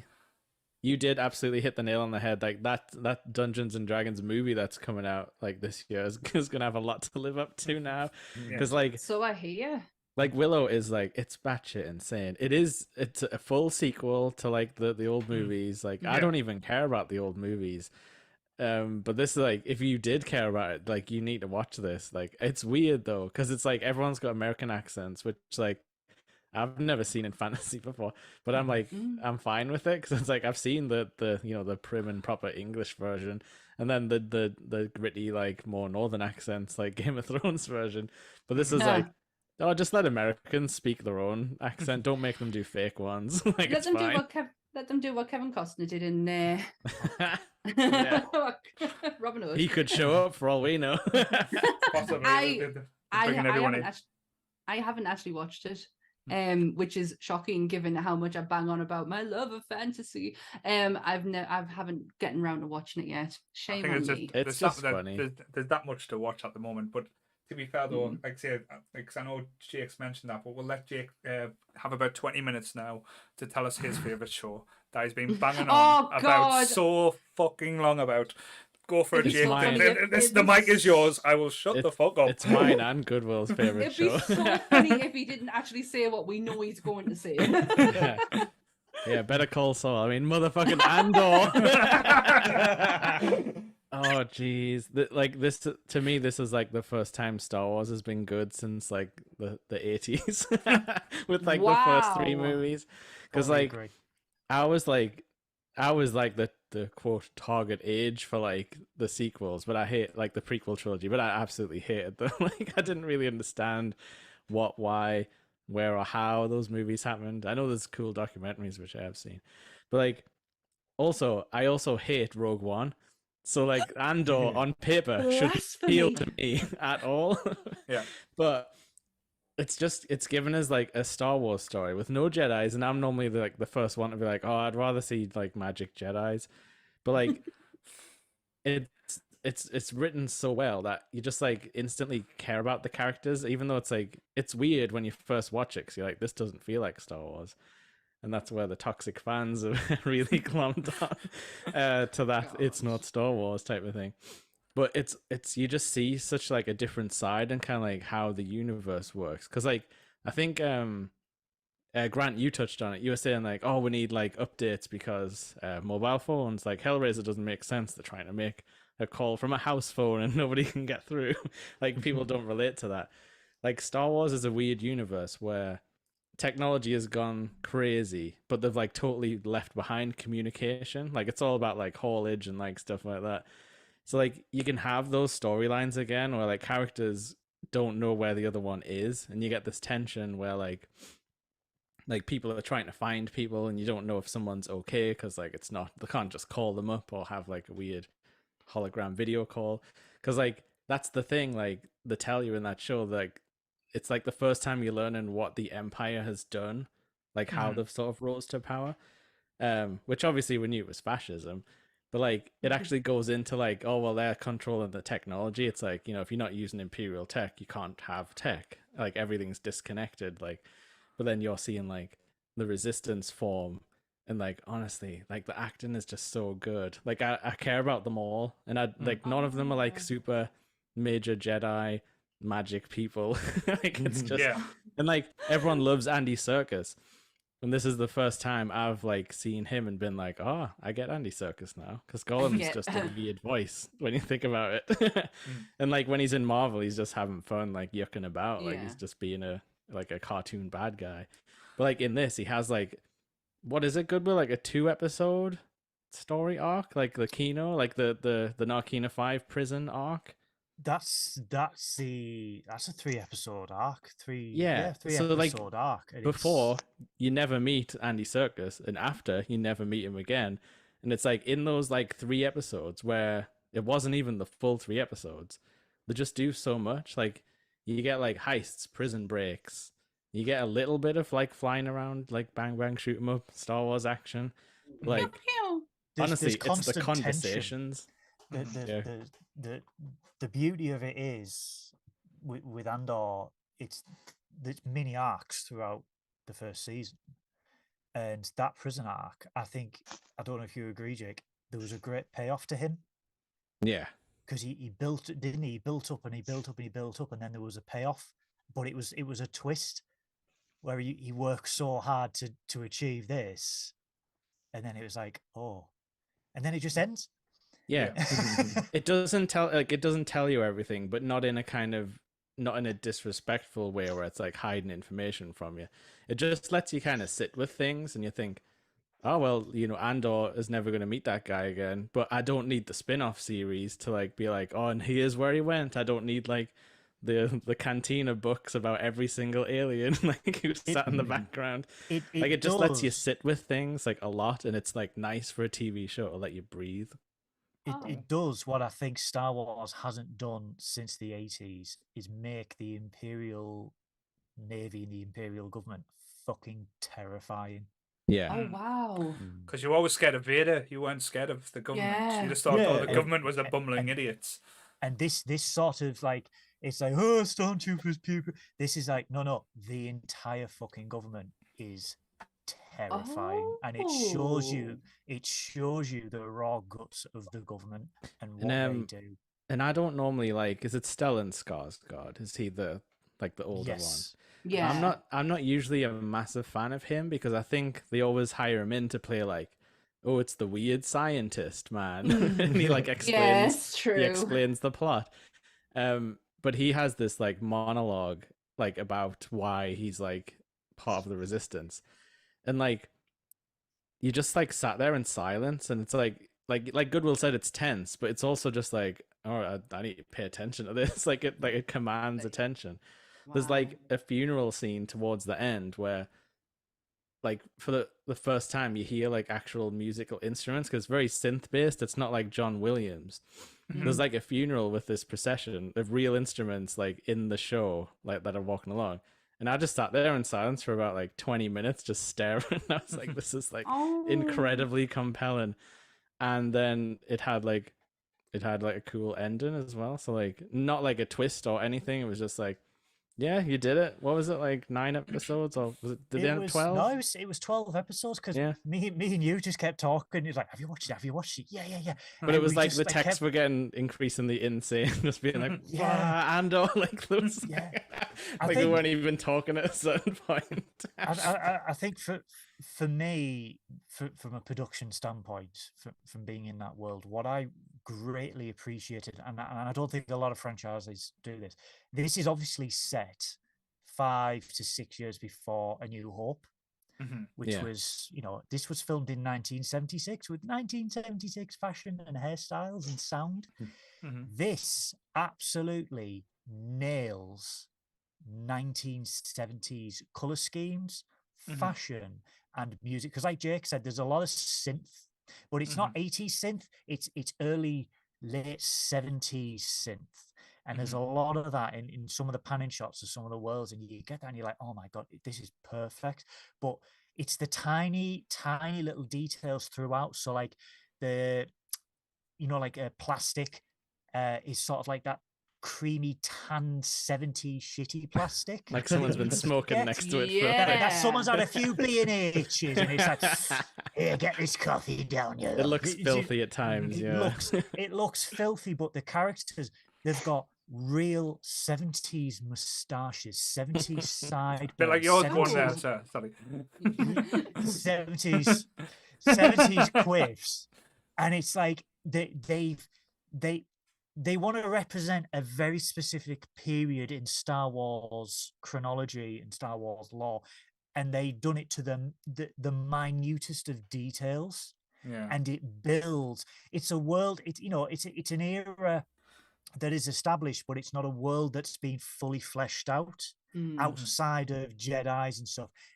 And this cements like, hey, these places exist. It's not just magically wavy waddy Jedis. It's like there are legitimate people with worries and terrifying. I mean, it centers on a mining town, kind of. I mean, we don't really see what they do, but it's like that's like one of the places is just like a mining community. And you obviously like you stay with them, you see they're getting on, they've got their own little sort of community. Then you see the like Empire come and like put the boot on the throat a bit, and then you see like what happens when that does happen. And yeah, I just loved it. I'm actually gonna watch it. I did promise I'll give Jake his platform to talk about Andor because it's one of those sad things where I've seen people be like, "Oh, I wish TV shows were more like this," and I was like, "It's on right now on Disney Plus." It's happening. Like, I miss when people used to write good characters and you would love them in like 10 minutes. I'm like, it's happening. I think that the thing for me though is that like we're talking about Marvel burnout. I've got a bit of a Star Wars burnout because it was the sort of thing where the sequel trilogy. I really liked the first one. What was it called now? Force Awakens. Force Awakens. I really like that. It was the sort of like I will give that a pass. I'll be like, yep, cool. You just copied the plot of the previous film, but it works. Like it's a cinematic like spectacle. Yeah, like tick done. Yeah, and then the other two were so awful. Like for someone who's not a massive Star Wars fan, even just a general observer being like, what is going on? Like, why are these paced the way they are? And then having all these other things, like having Rogue One that I didn't particularly enjoy. I love the robot, but I didn't really enjoy the overall thing. I love Rogue One. But it feels a bit weird because it feels like because I've got all of this stuff on Disney Plus, I've been watching loads of it. That when Andor came out, I'm like, I've kind of just watched all of the Clone Wars, and I've kind of just rewatched all of the movies again. I'm a bit Star Wars down. But everyone said it's amazing. No one said, "Oh, I can't." Nah, it was a bit crap. Turned it off. No one said that. Yeah, I think Paul might have said that.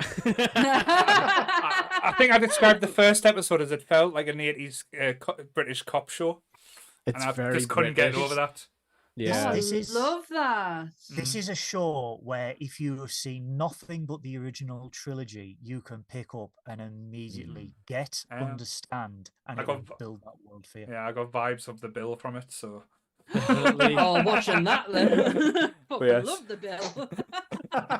But again, you're right though, Paul. But like, I think like I've sort of ended up with like a love for that kind of weird, like political minutia, like in kind of worlds. It's like I kind of want to know how like the cogs turn behind like the action scenes. Oh my god! Then watch the Clone Wars because you get it all. It's I've so politically, driven. By the end of it, you're like, oh my god, politics. This is I love it though, where it kind of goes over like, oh, this is how Palpatine has done all of this, and this is the genius of it. You just sit there, a bit like, I really like Palpatine, he's a Palpatine, but like Andor, like Darth Vader's never gonna show up. Like if people are watching that show waiting for like a lightsaber to ignite, like it's just not gonna happen. Like they might talk about stuff because obviously it's like Galaxy News. They might talk about some stuff at some point.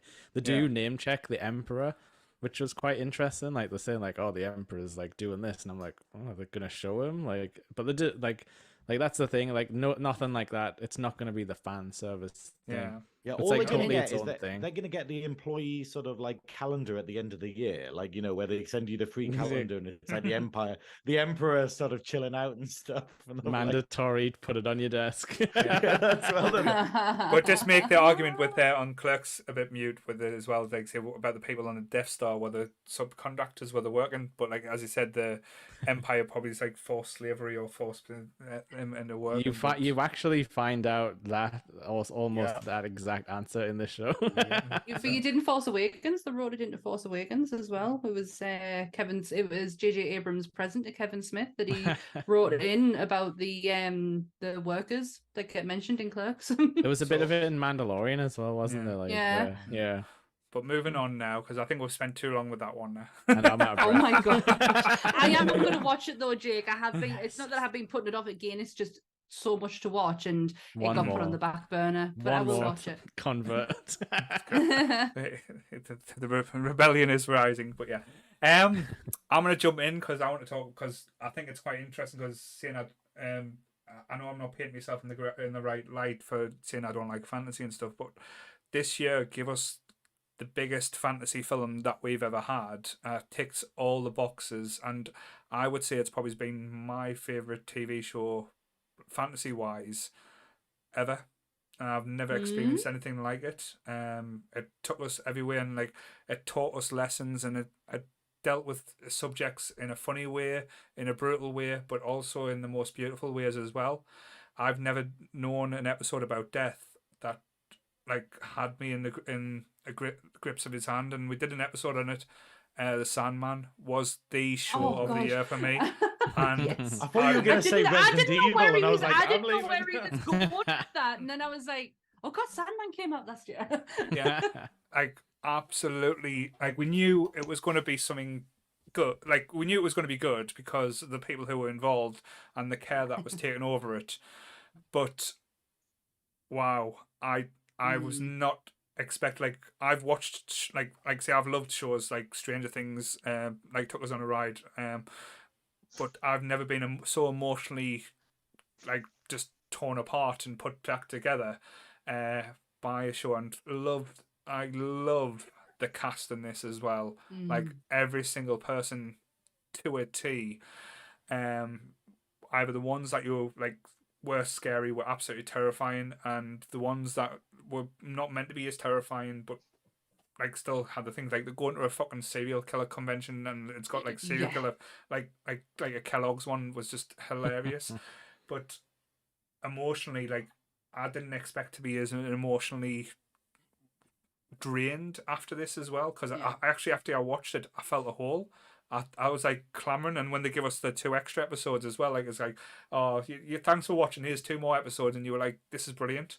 And you could see where this world was formed and how it could go on and on and on, and you don't have to even stay with Dream, you can go all the elements that you haven't seen, and it was just amazing. I have not seen the extra 2 episodes because my mom sent me a message when she saw the titles, because my mom is a huge Sandman fan. If you listen to the episode, you would have heard me bitching and moaning about how I had to, on holiday last year, listen to the audiobook. I didn't actually listen to the audiobook. I just listened to her and her commentary of the audiobook. But she said, do not watch the extra 2 episodes. I'm telling you, as a cat owner, do not watch them. And I was like, okay, Mom, I trust you. I've not. She's fucking right. Like, I don't. Oh my God. God. Yeah, so I've not watched them. My mum said I am far too sensitive to watch that, and especially with what happened last year, she was like, "No, we'll just stay away from that for now." Well, to be fair, I'm not particularly a cat lover, so am I going to need a new tub of Vaseline?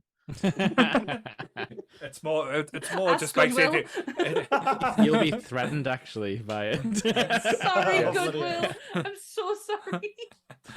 But yes, Sorry. but I'm leaving. It's weird. It's what's cool as well is because you guys are like obviously knew about Sandman before and were fans before and knew like what the series was, who wrote it and stuff.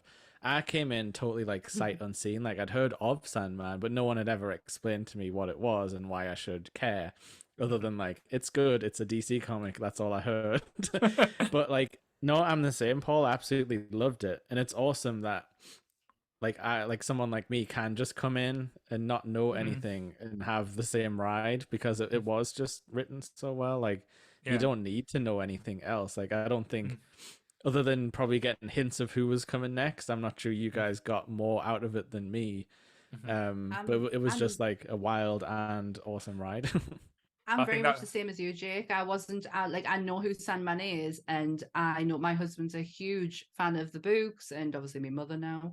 But I didn't know a lot, and this is what I kept trying to tell her on holiday. Hi, Sam's mom. How are you doing, There we Sam's go. mom?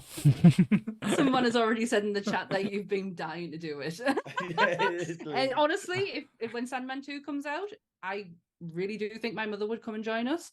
Can't you sit on my I'm going to knee? be on my best behaviour. But I kept having to tell my mom on holiday, like, I don't know these stories. I don't know these people. Because she kept going, who's Joanna Constantine? I was like, I don't know. Yeah. It should be That- John.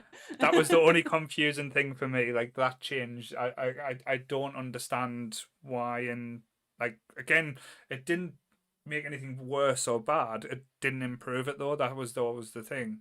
So, but again, I know writer's choice. There might have been something about the rights, possibly, but if you- Potentially, I mean, he does belong to Alan, so like, Mhm. True. you never But- know. But I think Jake hit the nail on the head in this one simple sentence was the writing. Yeah. The writing in this show, like a lot of this could have been such a silly experience. This could have been either pushed too far to the horror, pushed too far to the magical, but the writing was better. And I know Neil Gaiman was involved, and like I say, when the fans, well, so-called fans, because I think this year has been highlighted as being quite toxic for a lot of different things. But I remember getting angry at the time when the fans of Neil Gaiman were telling Neil Gaiman that he was getting casting wrong. Neil Gaiman did the fucking casting for his book, for his show. How dare they? That again just blows my mind. I remember you getting so angry at that. But this is where was it around the time the Sandman came out that Charlotte and you and Charlotte got me into reading Gaiman. Yeah, Properly reading Gaiman, because I asked Charlotte for recommendations for Norse mythology books, and she just went, "Wait a minute," and she ran straight over to the shelf, and she put Hans's the Norse mythology one that Neil Gaiman wrote, and it starts from there. Every time we went shopping during last year, you could tell I'd been out with Charlotte because I came home with a new Neil Gaiman book. But yeah, So it's down to Charlotte. but I think that shows in this show that how much Neil Gaiman, like the creator, was involved with it. Because I think in a lesser person's hands or in someone else's hands, they wouldn't have got what like behind it. But I absolutely adored. And again, I know I talked about at the start that episode where you meet death. Like I've never seen an episode describe death the way it was. It went from tragic to beautiful, and it had real balls as well. Yeah. And was that the same one where he also met that like immortal man, like where I told you the story of that? Because didn't she say, "Oh, you're missing a meeting with like an old friend"? Yes. Like that was my absolute favorite like episode, like totally, because that part with like where he kept on going back to the bar and meeting the same man he'd made immortal, and just checking on him like every, what was it, like was it 100 years he'd go back? Oh my god, that was such a good episode. And then that's that all coming became back to me now. Yeah, and then that became its own legend about like the devil who comes to this bar like every 100 years, and it's like I just love all that stuff. Like it was just so well like stitched together. I'm getting like dynasty. goosebumps just talking it again. Yeah. Again, though, that's the thing, because this show just again a year where, like as Grant said before, a year where TV has just been blowing everything out the way. This one stands head and shoulders above for me at all about anything On that came Netflix, before. 100%. Oh, Yeah. agreed. The diner scene, the diner episode was some of the best bit of television I've probably ever seen. And my standard is always, I always build my standard of TV to how I felt after Dexter season 4, the end episode. My standard is there. That's the level I'm at. It took us beyond that of how fucking perfectly executed that whole, and it was one episode. And even my mother was like, you could have made a whole series on just that diner episode from the book, but for them to be ballsy enough to fit it into one episode and make it work, it was amazing television. I think the thing with the TV show, and I think we've summed it up perfectly in the last 10 minutes, is that everybody's talking about the favorite bits, and everybody is pulling something different out of this show. You know, everybody liked all of it, but everybody so far has all pulled like one pivotal scene and gone, this bit is the bit that floored me, that bit is the bit that floored me. If I may, me personally, it's his fight with Lucifer.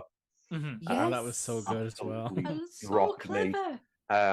Exactly the way that it was, the way that they put that battle together, because it was, how are they going to do this? What's going to happen? Is Gwendolyn Christie just going to pull out a sword and go full fucking Brienne of Tarth?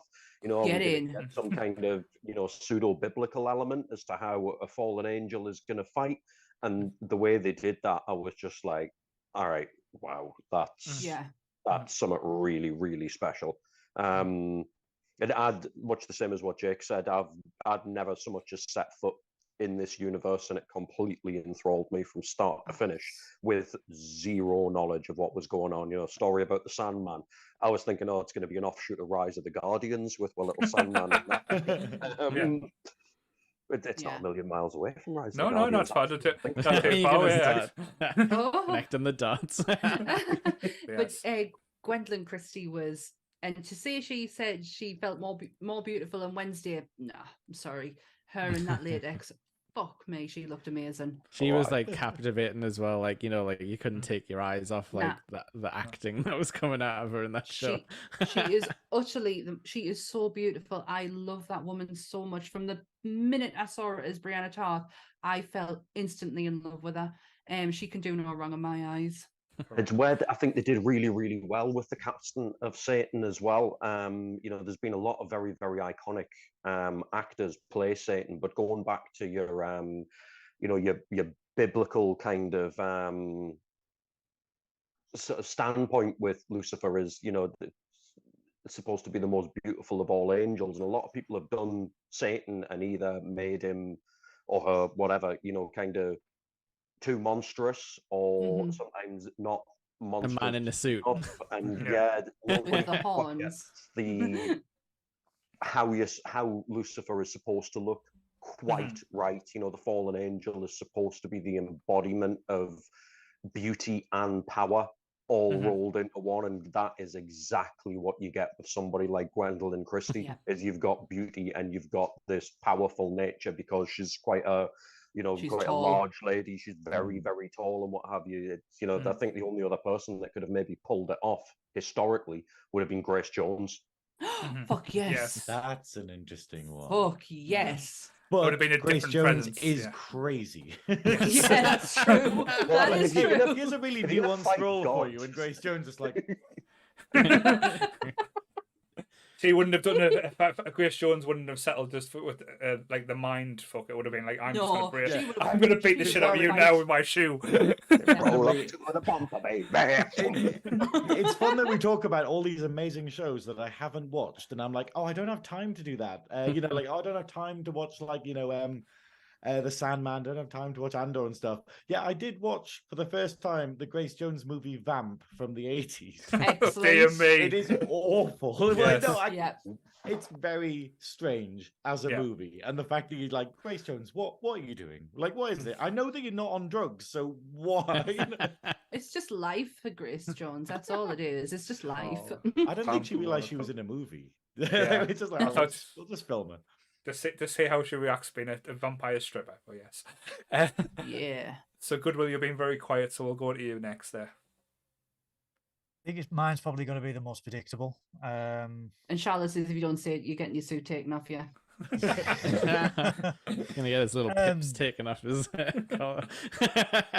I mean, I agree with you a lot that 2022 has seen the absolute meteoric rise in the quality of TV. I think it's long overtook cinema, and there was a lot to love in 2022. But for me, the biggest shock, shall we say, and it's got to be predictable, but it is Strange New Worlds, Star Trek Strange New Worlds. It was... Just because it give you a boner. Did it? No, Pike gives me one though. Daddy Pike. Anson Mount is absolutely delicious, though. I mean, no one can deny that. No one can, especially that great quiff. Come on, but no, it for me. There's a lot of Star Trek out there at the moment. Some of it good, some of it, and there was a lot of paranoia because Star Trek Discovery. I'm not the biggest fan of it. I think the writing is absolutely diabolical in places. This though felt like actual Star Trek. It was episodic. It was like watching the original series. There was light-hearted moments. There were serious moments. You loved everyone. Yeah. in the show. It was brilliantly shot. It's just, I mean, the special effects are fucking beautiful in this show. I can't recommend it enough. If you've never seen Star Trek, if you've never been that much of a fan, this is a great entry point into this. You don't have to know a backstory. You don't have to know the lore. You don't have to know anything. You can just pick it up and watch it. And I think that was the appeal of the original series. It was one of those shows that you could just watch. Yeah. And, you didn't have to know the history. You didn't have to know, oh, this dude's from the planet Vulcan. This one's a Scottish dude that drinks heavily whilst in engineering. It was fun. And I think out of all the Star Trek that's happened this year, that is the most memorable for me. Cool. And I think that is my choice for 2022. Charlotte totally agrees with you.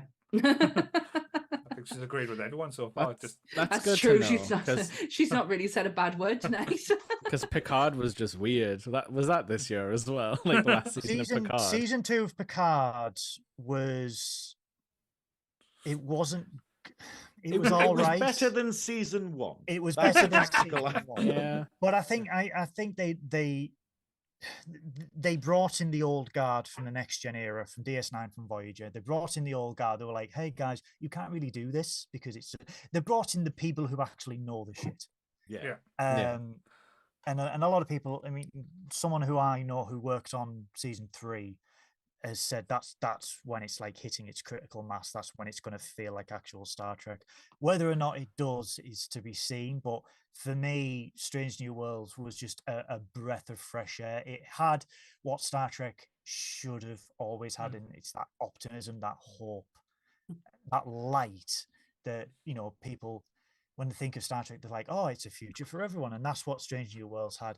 Anson Mount was terrific as Pike. His acting was for me one of the best captains in the entire. Oh, Graham's was looking at there.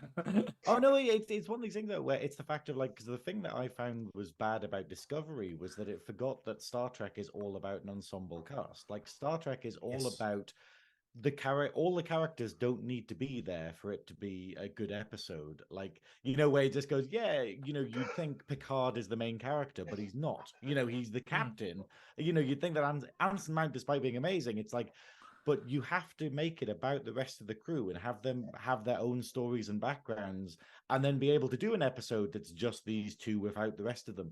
And Discovery was like, no, it's all about this main character, and everything revolves around them, and it kind of made it difficult, where Strange New Worlds very much does it the right way. Even though he's a great character and stuff, you kind of felt like there's a lot going on the ship. There's a lot to this universe kind of thing, and I think and on the subject of Picard, it was like season 2 was better. However, it was like still like well, why is this the story you've decided to tell? Exactly. No idea. I think Strange New Worlds did in 10 episodes what Discovery has failed to do in 4 seasons and what Picard's failed to do in 2. And I think you can tell that every show, much like Marvel, every show's got different writers, and you can tell which ones get the material and which ones don't get the material. And yes, I am a diehard Star Trek fan. I am grateful, but I am also fully aware that there are very weak points in the franchise. And for the most part, the last 5 years, there have been weak points, but Strange New Worlds and, Lower Decks, it blows it out the water. But it reminds people that, hey, we can actually write proper Star Trek. Cool. And, I mean, I did have a thing, because I wasn't going to mention Star Trek. I was going to mention something else, but I thought, well, what's given me the most joy on television this year? And it was those 10 little episodes in the summer. I think Charlotte would have actually jumped on just to shout at you. I think the thing is, though, that it's great that they had a shot at it, like to do Strange New Worlds in order for that to happen. Because what Grant was talking about earlier, about like, people shouldn't be annoyed about remakes. But I think the alternate side of that is that if you have a remake and it does bad, then it tells people, oh, no one cares about this franchise.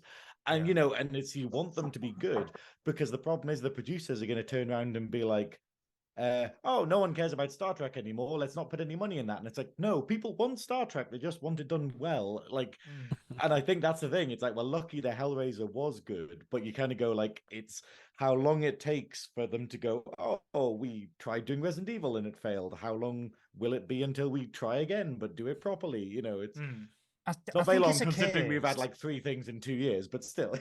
I think it's an example of, if you listen to your fans within reason, if you get people that know the material, and more importantly, get people who like the show, who are fans of the show. Because Anson Mount, you know, he is a huge Star Trek fan, and he is constantly going on about how grateful he is to be part of this franchise and be part. You know, he said like the first day of filming, I was sat on the bridge and he was like, "Oh my God, I am on the bridge of the Enterprise." And it's like, how many, you know, I parallel it with The Witcher, because you hear a lot of things about the Witcher TV series on Netflix, where they're like, oh, the writers they hate the source material. They don't like the books. They don't like the games. And you're like, books ain't that good, like. That's why no like, adaptation of The Witcher has followed the books, because it's going, hey, it's mainly about Ciri, isn't it? And then they go, know, Geralt's there, but you're like, that's not really as interesting as it could be if he was the main character. If you've got the people behind you who love Star Trek and you know, who want to tell those stories, it's an automatic winner. And I think this was the first show where the fans sort of like, every convention they were like, make a Pike series, and even Anson Mount, to the point, you know, because I always keep blabbering on about how I asked him directly, and he was like, hell yeah, I would do it. And it's like, look how well it turned out. So yeah, cool, very cool. So moving on swiftly, because trying to think now, who hasn't been? So Graham, you haven't been yet. Oh yeah, I don't know. I'm kind of glad that we've all come up with different things. I don't know if that was a tactical thing or not, but I want to reiterate what Grant was saying about Rings of Power. I'm really baffled because so many people just go, "Oh, I hated it. It was so boring," and I'm like, "Have you tried reading the Silmarillion?" You know, it's just this idea of going. I don't know what you're expecting from a Lord of the Rings thing, but it's like literally the first chapter of Fellowship is literally like, "Isn't grass nice? Let's talk about grass for half an hour." And here's a song about grass. You're going like, that's... But you know how long it took him to create that grass in his mind. And it's this whole thing of just going, I thought it was perfect because what I want from Lord of the Rings is I want world building. I want politics. Like, it's that weird thing of, you know, when Phantom Menace came out and everyone was like, this isn't what we expect from Star Wars. Why are we all talking about senates and stuff? Whereas Lord of the Rings, I'm like, yeah, I want to know how the relationship disintegrated between like dwarves and elves. I want to know how this happens. So, like, admittedly, I didn't follow any of the rumors and stuff. So I kind of wanted it to be like a lot earlier. I wanted it to be with the actual times of the Cimmerals and stuff, where you have like Ungoliant, you know, Ungoliant and stuff, where it's this giant plot device spider who's basically like, hello, I'm larger than the sun or something, and then he's just like, oh, now I've gone, and you're like, where? I would like to know more about this. How do you hide a spider? That is that thing. And the Lord of the Rings just goes, oh, never mind about that, you know. Like, back onto the Third Age. No, I really thought it was brilliant, and it's got some twists and turns in it if you haven't seen it, which really got me. And I was just like, well done, show. I was not expecting that. Yeah, I didn't predict the twist either, like at all. That's but it. like it was cool. No, I thought it was really good, and I thought it was like, yeah, I thought some of the characters like didn't really land, and some of them I kind of like, you know, like the guy who played Elrond, I was a bit like, oh, he looks a bit weird. I don't know how I like about this. And then by the end, I was like, he's great. I like him. You know, like... his friendship with like the dwarf prince, like that was the highlight for me, because they genuinely seemed like old friends who hadn't seen each other for a while. And they were like backwards and forwards, kind of like button heads, and then kind of going back and be like, oh, but the good old days. Yeah. But then kind of button up against like weird, you know, like political, and like, I mean, like you were saying, like Lord of the Rings, it's all about like unity in different like races. It's like, it's very old fashioned being like, oh, this race is this race is that. But like it was, you know, it was written a very long time ago. But I think people have like, they're handling it well now when they're like, yeah, it's about friendship. You have to have the power of friendship in Lord of the Rings, otherwise it all falls apart. Absolutely. I think the thing is though, also when people were talking about like wokedom and things like that with it, and it's like this strange thing of going, hang on, like we've already had wokedom with Peter Jackson's films because he had Arwen speak, and obviously, that's that's like a That's massive very revolution. true. Like Arwen was in more than 2 pages in the films. Yeah. But stuff like that, and also like I thought it was brilliant that it had like like black actors and stuff in it, and it kind of had like, oh, there's a dwarf person like this, and it doesn't add up, but it's this idea of going, it's not relevant to the plot, and I kind of like that. Things are getting to that now where we're going like, if it's not important, like you had it with people complaining about Harry Potter or whatever, where they went like, oh, Hermione's now like played by like a black actress, and everyone was like, what the hell? And it's like, it doesn't really matter to her character. Yeah. Like, and it's like, oh, it's a dwarf that's a person of color. Oh, this is definitely getting onto like kind of my kind of issue with like fandoms right now. Like the actor is the character, and it's like, no, the character is the character. Like the actor can be good, they can be bad, they can be who you think is perfect, but at the end of the day, like that's not the actor, and they don't have to act like them on social media either. Oh my god, Jake! No, but that's the whole thing. Yeah, that, but I that think was the whole thing with. Sorry, go on. Yeah, I think because throughout the year, my biggest problem or issue with, like, say, trying to deal with or try and get out of the Nerdy Up North community is the whole woke comments or like mindset, because I think using that word now has lost all meaning, because people have jumped on it and twisted it and tried to make it into something that it's not, and it's kind of like people are using it and they don't even get what it's meant to be for now. It's just like, you've got no idea, like, say, but as Jake so much better put to me, it's not about the colour of your skin or even the agenda or anything like that. It's about if you're right for the role. Yeah. If you right work for that character. If you work, it's like we're going to have it all next year when The Little Mermaid comes out all over again. Like, we're talking about a fictional, like, half human, half fish, and people are kicking off saying that's just the colour of her skin. And if you have a massive issue with that, please go and watch the reactions of them little girls who saw representation of themselves in a fucking Disney film, and tell me you don't get fucking tears in your eyes, because it was beautiful to watch. It's I think it's like I will not be watching it, not because of like wokeness or anything, just because I have absolutely zero faith left in Disney live action adaptations, after what we've had. So I'm kind of going like, I will see it maybe eventually, but it's this idea of like, when you get 2 people disagreeing and one of them you're like, oh, that's your reason, Christ, Yeah.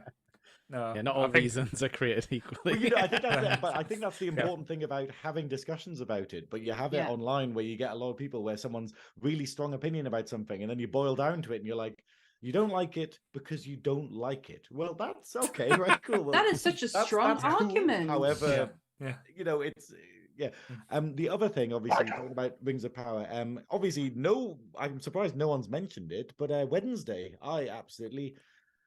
considering I've been so insanely busy over the last 2 months, like I was like, okay, cool, I'll watch an episode of Wednesday. I've got time to watch one of them, and I was up till 3 a.m. and I think I binged the first 7 episodes or something, and I was just like going, oh, okay, is it 4 a.m. already? I really enjoyed it. It was, I think it's like, it was that perfect thing of going like the Batman, like Joker, where you just go, hey, you can have an extra universe. You can have a different like branch of this, like, sort of thing. Like, it doesn't have to be the 90s Addams Family. It doesn't have to be, the TV show Addams Family. And I really like it. I really want to see more from it. And it had stuff like, I guess, the twist like halfway through, which was a bit of a shame, because I was expecting it to kind of go, like Lord of the Rings, where I was like, led you that way. We found plot holes, Graham. Me and my husband noticed one massive plot hole. You mean it's not perfect? Take back everything one person, it was rubbish. How she sees a vision of her friend getting attacked by the monster, and he's standing right next to her. Oh, well, it's all ruined now. I can't watch it anymore. Spoilers! I think where Wednesday works. Sorry. It's the idea, though, I quite liked with the visions, because obviously it was the idea of it says, hey, they can be wrong. Like, So Yeah. it's a bit of a saving itself by Oh, I basically loved going, it. hey, it could be a Yeah. lie. However, it's like, hang on. Like, it's like that thing where you get like films where people are psychic and then they touch someone and they get a vision. And then the next time they touch someone, they're like, and you didn't? Okay, right. That's a handy plot device there. Yeah. It- I do think Wednesday was the closest form of drug TV wise that we've had in a long time. It was one of the most addictive Yes. TV shows that I've seen in a while. I think that was the plus point. I think with Wednesday, I expected it to be absolutely rubbish, and it wasn't. It was very good. It was basically, as I think we described it in the podcast, Harry Potter meets Scooby Doo, gothic version though. Didn't And I it say to filled you? my. Sorry, go. Oh. I was just going to say how much it filled my goth heart up to its brim. I think I said to you guys, didn't I? Like, I'm going to watch Wednesday, and then 2.5 minutes later, I was like, yeah, I'm hooked. And that was like 2.5 minutes into episode 1. was I like, will "Yep, this see is you for me." later. Because I think a lot of things you can't, if you've got an addictive personality, like I have clearly, Like I have. things can grab you, and like say TV shows don't have that type of impact. You can watch it and you can enjoy it, but Wednesday it was kind of like, I need me fix, I need me Wednesday fix, and like I get an itchy thinking, oh, I need to watch that episode, I need to find out, and that, I think that's how well it did. And I know, as I said, we did the episode pretty much soon after. I think Grant demanded it from us. Demanded. I could have talked about Wednesday all day. Funnily enough, because we've gone slightly, well, we haven't segued from it, but going back, even the toxic fandom in relation to Jenna Ortega, being cast, the there guy was who- people out there giving it, the bigging about her kind of Were they? ethnicity and that kind of thing, and it's like, it was written in 1931, and her dad's name is Gomez. Gomez. This is the Just you like- expect it to have, idiots. It's so weird as well, where you just like, I love that it played into the sort of like their Spanish, well, not Spanish, like South American heritage and stuff, and just being like, yeah, and I never clocked on because obviously I grew up with the 90s stuff, and it doesn't really come out in sort of like the TV show and stuff, and you're like, yeah, actually, that makes perfect sense that she's just Spanish descent, like Yeah. Mexican But- descent. But the know. guy who played him in the 90s, Raul Acor. Raul Julia. Raul, yes, he is Hispanic, but not. He never overly played into the Hispanic role, so you kind of blindsided by it. So when you get the adaptation from the TV show of Gomez, who is, in my eyes, perfectly cast and looks as Gomez as you would see him drawn from the 30s. I thought it was just a genius move. Loved I think it. like Raul Julia was like very like a very like glamorous like Shakespearean like type of person, Yes. and I think a lot of people have glommed onto that, being like, oh, well, Gomez is like the coolest guy in the entire world, and it's like, no, he's a little freak. Yeah. And he always has been. He's a little frog-eyed little pudding. Like, that's the best be way fair, to he's- describe him. He's a sex pest. He's always just trying to just bang more tissue, which to Hey, be she's fair, into it. you can't He's you got can't say consent. you can't say it's a bad thing. So that's the main thing. But yeah, Wednesday was probably one of the biggest My surprises I favourites. would say for the year. But yeah, good choice there. What about you, Sammy? Last one. I'm for going to the- make this very, very short and sweet because we did an episode on it. I think potentially it could be a talk to death. It was the summer phenomenon, which was Stranger Things season 4, and Oh, I couldn't. what's that? I've never heard of that. Oh my goodness, Graham. Hmm. But yeah, it was. I have never in a long time seen a television show take people. I've got mine right here. Oh, I went to, yeah, I was going to say I want to go and buy that one the other day. and it wasn't Upside down fucking there. tour. Yes, but yeah. 50 quid if you want to buy it. I have never experienced in a very long time a television show that took us into such hype, into such theories, into such conversations than what season 4 did to us. And not just the fact that we got the amazing character of Eddie Munson, because let's face it, he was fucking phenomenal. It was just the fucking buzz and the build up of it. It was, I didn't want the ride to end. And that's like TV viewing aside, it was the whole it felt like the build up that I got leading up to me Marvels and me Star Wars and shit like that. So yeah.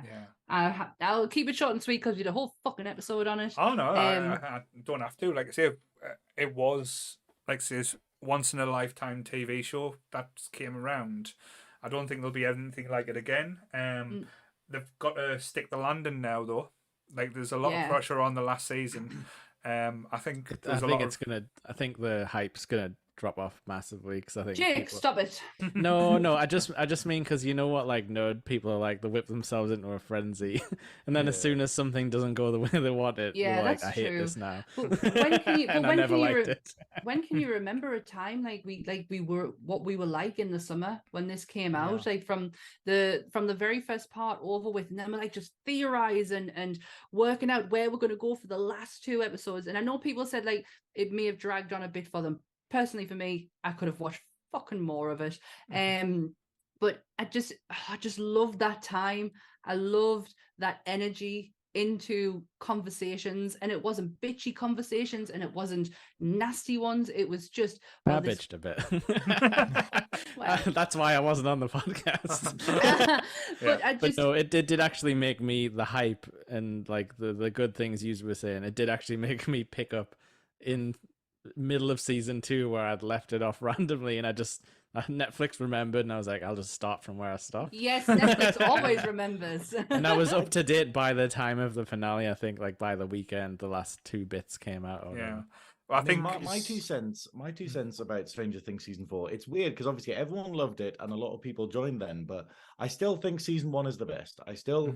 My personal favorite is that season 1 is so chilling. It's so oppressive. It's got this wonderful atmosphere to it, and you really care about stuff. And season 4 is like, it's amazing, but it's this idea of going, it's another series. Whereas like you're saying there, Jake, season 2 is weird because it's like this void where it's like you've got to get through season 2 to enjoy season 3. We have to push through. Season 2 is not a bad series, but it feels like one of those there's a lot of children things or whatever where as soon as you watched it, you forget season 2. So you basically, I watched it again, and then I watched season 3, and I can tell you what happens in season 3, and tell you what happens in season 4 and season 1, and then I'm like, wait, what happens in season 2? I know Sam's in it. And I know that, and I know that the hero. And then you just go, and then you rewatch it, and then a week later I'm like, what? I don't know. It's like, well, they had like a whole X-Men side plot where she found a group of mutants. Oh, that was so bad. I'm so glad they have not revisited that or even talked about it. We have to accept it will come back in season 5. Like season 5 will bring that into it. They'll have to finish off ties. But what I liked about season 4 as well, because it revolutionised TV in a way, because even after the episode had been broadcast, the makers were going back in on Netflix and re-editing scenes and the George Lucas wet dream, is that what you're describing? No, but but they did it well. My mind. They did it well this time. Like, say, I won't go back to the Lucas thing. Hand fucking shot first. Fuck you. But yeah, like I said, that had not been done. Like normally, if it's like put out there, it's like fuck, it's gone, it's there. But they've changed aspects. But yeah, like I think this was one of the best marketed TV shows in the country, and what's come after it as well, like all the merchandise as well. Like you've got the T-shirt. I ripped off the T-shirt for Nerdy Up North Cult. Yes. I've got the bookmarks of the Nerdy Up North Cult one. I think as well the merchandise on top. I mean, there's merchandise everywhere. You can't deny that. But I think the way that they did it with Primark in the UK, where it's just like everyone, it's accessible. After that episode, and how hard. Be honest, how hard was it to get a Hellfire T-shirt for a month? We all in the group chat were like, right, if you find one, these are the sizes. we'll get it sorted. We were like, because I think that's why I said to Paul, just do a Nerdy Up North, because I can't get a real one. Just do a Nerdy Up North. My drag friend Baron LeVay wanted one of them, and I tracked around all the Primarks I could find, and they were all like, nope, we only have them in like extra large. That's fine with me. You should have got us one. But like the one thing I really loved, and I think I'm so glad after 10 years of like fully fledged streaming services, they're starting to realize this. They don't have to be restricted to the constraint of a 45-minute to 55-minute Yeah. runtime. They can be Yeah. like, "Hi, this is episode 3. It's 2 hours long. Because we 4 need it to might be. an hour and a half." Yeah, because It's because we need it to be. Yeah, they don't have to go, "Oh shit, this has to be strapped down for NBC. We have to get it down to this." No, they No. should bang it all in as long as it flows and as Yeah. long as it Yeah. runs, keep it. And do you know what? If more shows do that, then the quality of television will just outstrip It will movies. Yeah, leaps and it'll bounds. movies will be. I think films is now starting to become a thing of Mhm. the past. Like, do we get excited for movies anymore? I mean, Not Yeah, in I still movies- do. In movies, you can't be like, let's go back to the Russian prison for the third time. Oh, that fucking prison went wrong a bit wrong. But yes. that fucking storyline, the Russian one, I was like, oh, I'm over this. Like, was just very go silly. back home. Yeah, but it did give us characters that were loved, so that's the Yes, thing.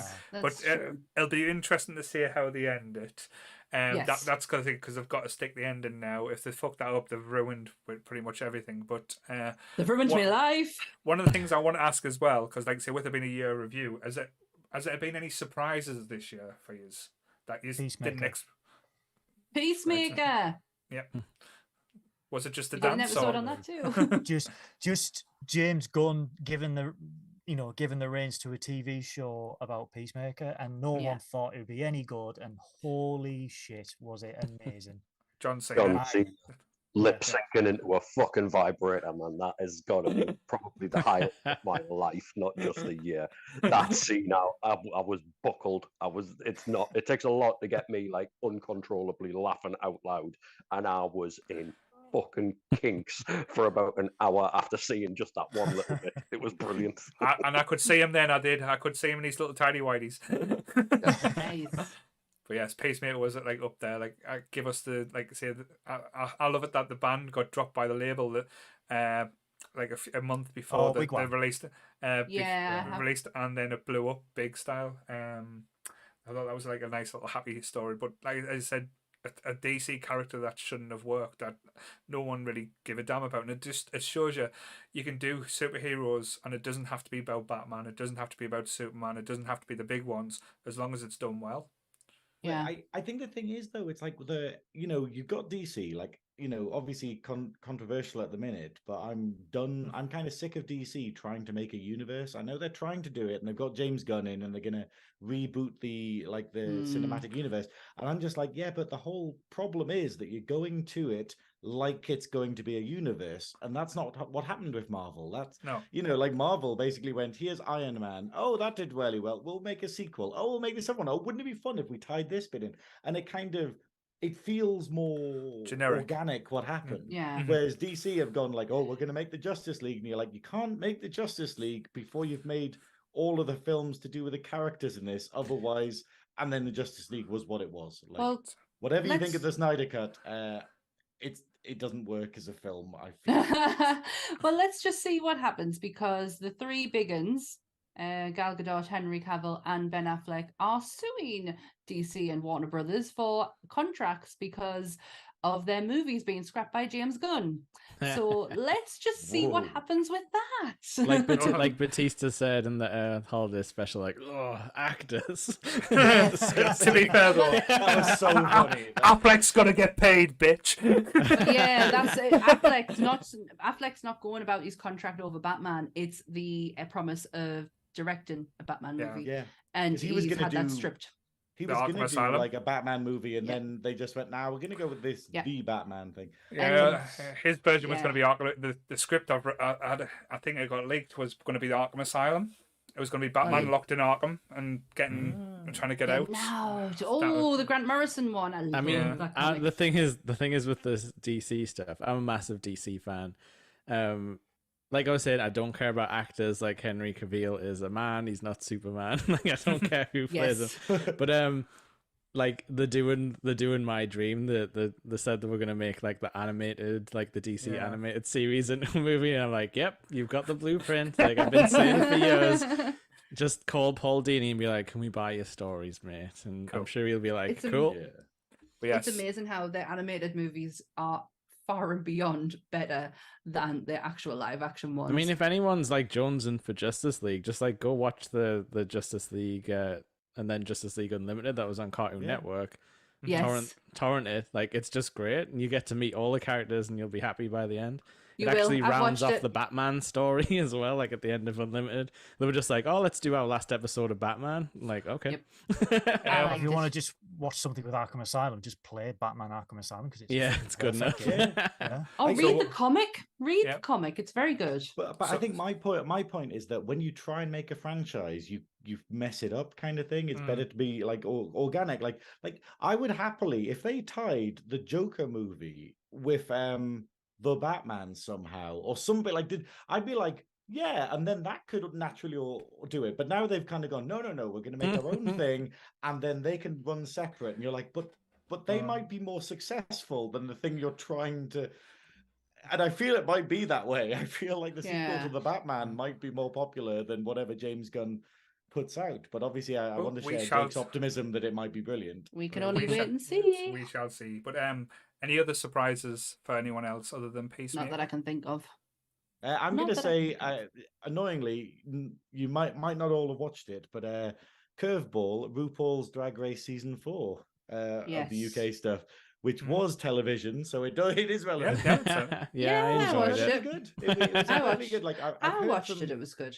That's it. It- I've heard from behind the scenes it was a bit guided. Like, you know, I think the producers were a bit like, hey, maybe we should inject this kind of thing. But Mm. it was very interesting television, and it was wonderful having, after something has a lull where basically people are going, oh God, am I going to watch the next season? Oh, it's a bit. kind of- Yes, I think I've had, again, like we talked about fatigue, drag race fatigue now, because what Yeah. we've got, we'll get All Stars, we had UK versus the world, we've had Canada So versus the much. world, and it's just like there's not a break now where RuPaul or some other person is Well, it's is really in difficult. instant- Doing a podcast and preparing for like sort of DragCon and stuff like that, and just being like, and there's so many seasons that someone's like, oh, it's such and such, and I'm like, who's that? And they're like, oh, they're on season what the fuck's that, you know? And I'm sitting there like, I am massively not keeping up with this, but like Goodwill was saying, I don't think it's possible to keep up with it all. It's like Marvel. It's like going, what? There's a new thing over here.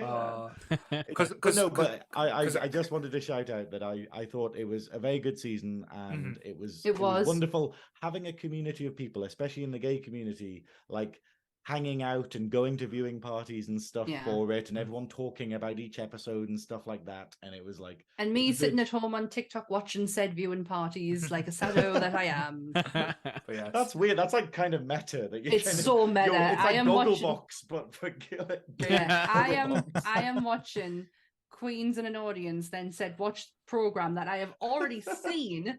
Yes, I sat and did that. I really enjoyed I really enjoyed that season, and I dropped off RuPaul's Drag Race a few years ago. It was just there was nothing different, and the queens were all the same. And then Danny Bade came in and went, "Oh, fresh air."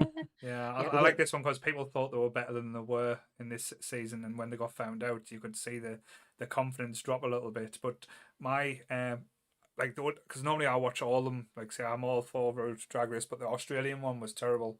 I've watched it. I was going, this is just the worst thing I've ever seen. I think I only lasted 2 episodes, and that's not me, because I'm like, it normally only gets interesting after like the 3rd or 4th episode, because that's when you start getting to like the queens. But there was like none of these queens have any redeeming features. But that's it. I think if I wanted to watch a show where I couldn't actually like relate or care about any of the characters, I'd rewatch Discovery. Take that, fans. Yes. Ooh, sick bird. But yeah, probably my biggest surprise as well, just to name a few, the Munsters not being as horrendous as I was expecting it to be. Yeah, that was a Um, surprise. Yeah, just go watch the old Monsters if you want. If you want to watch the Monsters.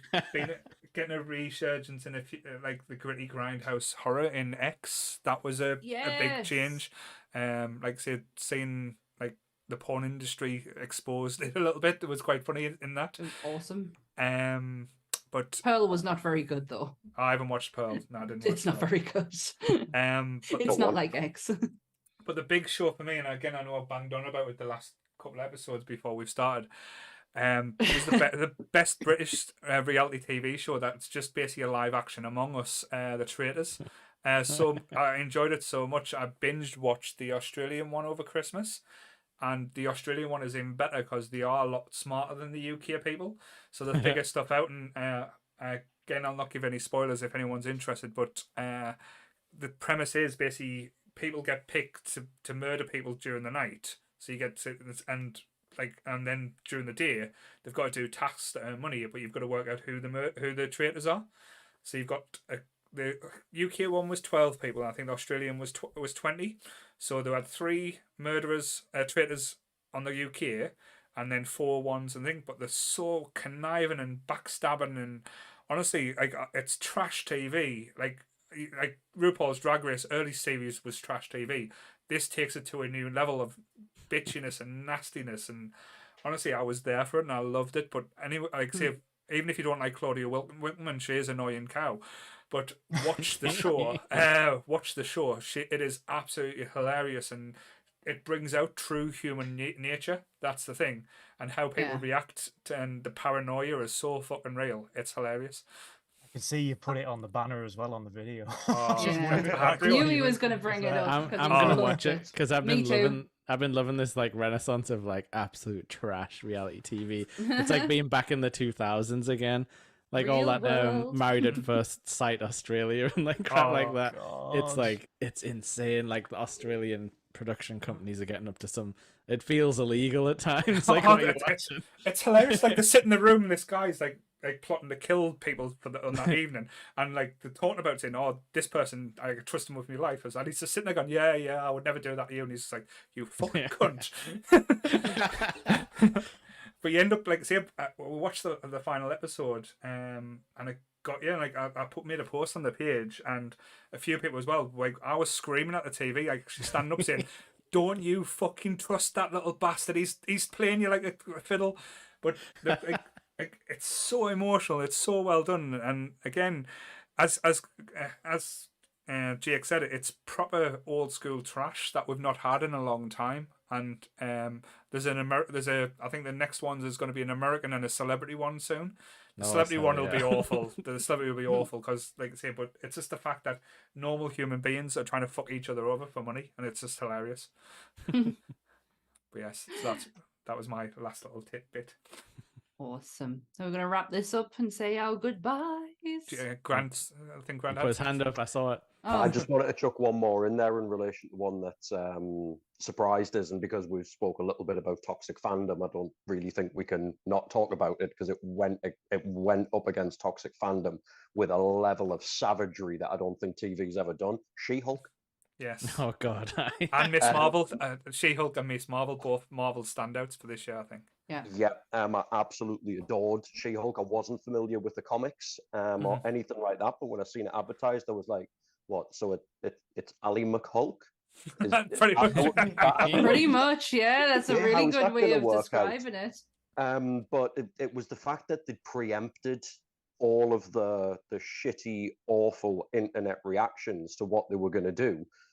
And it's like they were always one step ahead of the game with how the world was reacting to what they were doing. I thought that was absolutely bloody brilliant. Yeah, because I think like didn't they say it like the start of the second episode was like all of the online TikToks saying exactly what had been being said about the first episode, and it's like, I mean, it is easy to predict. I mean, all of us are like involved in like online moderation. Like it's been this way for years. The only weird thing about She-Hulk was like, well, they're having to like crack at their own visual effects team in the last episode when they were like, oh, the animators, they've already been moved on to the next project. And I'm like, that's an actual real like scary thing that is happening to Marvel animators. I didn't really understand what they were going for with that, but I liked it overall. It was silly. It's exactly how I pictured. It was very self-aware type thing. I think that was the big thing. And if I know you'll have everything to say because I know you're a big fan, Sam. But I think it's going to be telling what we're going to see in Deadpool 3 along the same way. I think that's going to be very telling to what we got in She-Hulk. Yeah, it's exactly how I pictured Jennifer to be on the screen. I'm a huge Jennifer Waters fan from the comics. She's actually sitting right behind us with our first issue, which is worth absolutely nothing.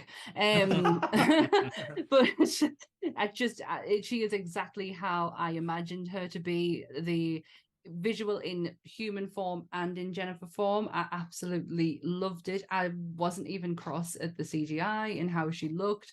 I just took it for what it was. I was more interested in the personality side than how she looked.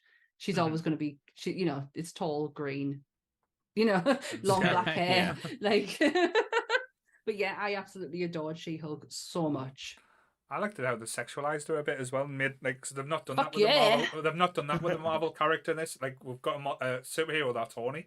I thought that was hilarious. No, actually, that's something that Andor creator said. They were like, they wouldn't let me do a sex scene, was it between two Wookiees though? No. I love the idea. But no, like I think like you were saying before, like superheroes are like, it's very like sexless, and Lord of the Rings is very like sexless. And it's like it's weird when you take a step back and think about it, but it's just what we all grew up with, isn't it? Like, and yet you Google Thor, and oddly enough, people are not without ideas about the subject. Yeah. As we found out about how thirsty they are for Thor on the Nerdy Up North page. Main Thor big gizmo. Absolutely. I'm guilty. I am guilty as hell. You filthy animals, but yes. But yeah, that's been our kind of summary of the year that's been. I think that we've summarized it quite well. I think did all right. Yeah, we covered a lot of ground. We were very positive. We kept all the negative because we could have went into some negative shit, and so we kept them out. So movies, you know which ones you are. We don't need to bring it up. So yeah, let's wrap this bad boy up. Oh, well, firstly, before I go any further, I just want to mention that my friend has started a Kickstarter for her trading cards. There is a post on the Facebook community, and I have just found out right now that she is actually being funded for her first day, and have been thanked for letting Lem post on the group. So thank you, everyone. Oh, amazing, well done. What are they called? Good question. It's Lindsay Atherton. I'm really sorry. The artist name, it's Lindsay. I can't think of her surname. I'm so sorry. Lindsay Armitage. If you go and check her artwork out, she is absolutely amazing. I met her last year at your Comic-Con, and we will be there again with her this year. She is an incredible artist. Trading cards, if you're into trading cards, unreal. But cool. I don't get it. Nerdy Up North trading cards next. Yeah. I get to be the most powerful one. We got top trouble. Gets to be a shiny. Our rankings. And Graham, do you want to plug your experience that's coming up? Yes, I do. Things have been insane lately, but it's basically next week is RuPaul's DragCon 2023. And it is in London, and I will be there with the rest of the Girl Podcast crew. So we will be doing live things. We will be interviewing people. We'll be making podcast clips to basically edit into later episodes and stuff. So basically, I just want to say that if you're not following them already, you give myself, The Velvet Snatch, and Girl Global, which is GURL Global. Give them a follow on Instagram or go to .com and stuff. If you're interested in seeing the crazy stuff we put out over the course of doing it. I follow you. Thank you, I follow your podcast. I follow your Velvet Snatch page too. Oh, yeah. Yes, it's so good. It's to be fair, getting this bloody logo sorted, getting that organized, and getting t-shirts ordered and stuff when incredibly ill has been like, oh great. You just got to crawling out your deathbed, basically be like, hang on, I need to open Photoshop. Hang on, I need to get printing quotes. And you're sitting there being like, could I just die? Can I ask you something though? Yeah. It's either going to be a favor or a task. Okay, oh daddy. Or an order. I'll get the boss out later. If you could get one of the big queens to say join Nerdy Up North or say something on camera or come listen to Nerdy Up North podcast. Yeah, on video, and send us that, I will be very thankful. Take all of my skill to segue that into a conversation, but we're gonna do it. Well, to be fair, a couple of them are actual friends of mine, so they do it without any questions. But Yeah. getting someone That random, challenge like sort of like accepted? Diabetes or something, and be like, "Hey, could you just say this?" They probably would actually. Actually, you could get them to say anything. Yeah. No, but yeah, that should be really fun. So follow those. Cool. And Jake, have you got any Twitch plans? The only plan I've got, it's gonna happen at some point this year. Don't know when, don't know how, don't know who, why, anything. We're gonna have some kind of horrible Mario Party nightmare party where everyone has to play and there'll be forfeits if you lose. A horrible Wheel of Death kind of situation. I did not agree to this. Is there a way of speeding Mario Party up though? Because my No. horrible thing is It's every going time to I be play Mario 4 Party, hours you long. can't skip the animations, and it's just like, oh god, please No, just give me there my is turn. there is a thing in the nerd world where people think Mario Party, that's fun. It's like, it is not fun. No, it isn't. No. And I'm going to It's show the torture. people. But yeah, we want to have some more antagonistic fun on the Twitch because that seems to be our most popular content. I'm not playing Sonic again. Fuck off. Sonic 3 race, it has to happen. Maybe I'll put Yes. that on the wheel. Oh, the pain. Sam, Yes. do you want to plug your shit? Yes, I have. Starting very soon, I will have a Game of Thrones / House of the Dragon series coming. I am literally trying to piece together the best way to do it, and I will be speaking with Grant on how to sort that out. But yes, that is my next upcoming thingamabob. That'll be on the Patreon as well, where we get Yeah, extra so you will content. have to join Patreon to hear my dulcet tones and the voice of the BBC. Not the voice of the BBC, the voice that was on the BBC.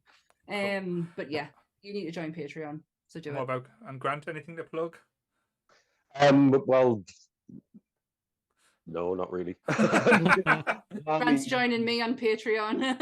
Indeed. I'm still doing some stuff on Twitch. I've moved on from talking about Greek mythology to talking about the Christians now, because I'm doing a run through of Dante's Inferno. My son Jacob is also going to be doing a full run through of Assassin's Creed Odyssey when he's down. He's not gonna play in between, so people can tune in on that. The Facebook page is still going really well, so find the Nerdy Up North Facebook page. And shameless plug, now I've got a laptop capable of being able to mix down my vocals for our last recording. There's going to be some music coming out from the project that me and Jake do, along with Adam, who did the Nerdy Up North theme tune, and Yay. Paul, who is our amazing synth wizard in the group as well. So I'm not spelling it out because I can't remember how to spell my own band name, but it's Acherontia Yes. Stick. It's so come annoying and to find try and tag you. Never spell it properly. It's I'm the damn dyslexic, moth you know, from Grant. Silence of the Lambs, all right? Exactly. Have you Google tried Moth changing the band Silence name of to the the Cheeky Girls just so it's more memorable? Just so I can tag you. Yeah. And just to shout out as well, there is plans of doing an after hours with Goodwill and Donna. I don't know how well that'll go. We'll see. Oh, What? wow. This is the first time hearing it. The midnight hour. Again, I did not agree to this. Help very, me. I will have very shortly have a list of the extra content that you can pick up on Patreon, which is now live, I believe. We have it open.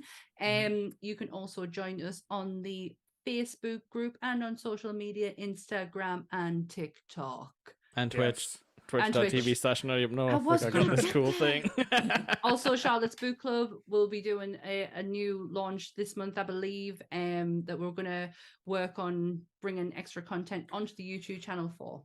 And just to announce as well, because we are looking to showcase a lot of other Yes. nerdy businesses or nerdy in the north. I can't get my words out now. It's just like nerdy North people. nerd. North This has been the nerds. longest one. Yeah, no, it's not. It's definitely been longer.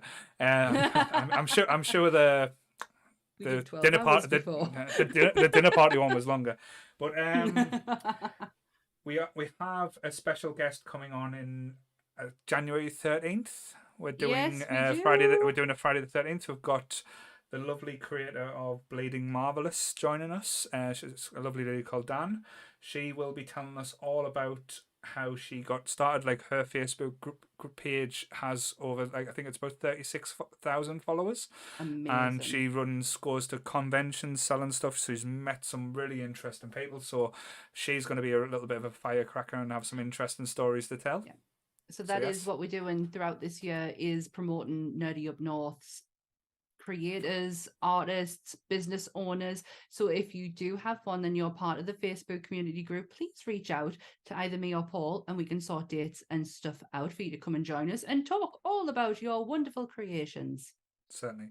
But yes, but that's it. Thanks for joining us. Thanks for sticking with us in the chat as well. I think You've been awesome. As well, view-wise as well, just so that you know, we have had some of the highest numbers of views Yes, I noticed. on this podcast tonight as well, which has been Yes. amazing. So everyone tag works, so fuck everyone who hates. Thank you. But we love you all. Yes, we do. We love Fuck everyone, you. but also and I can see the new king has just joined us. Hi, Caleb. my liege. as we're leaving there, but yes. So same bat time, same bat channel.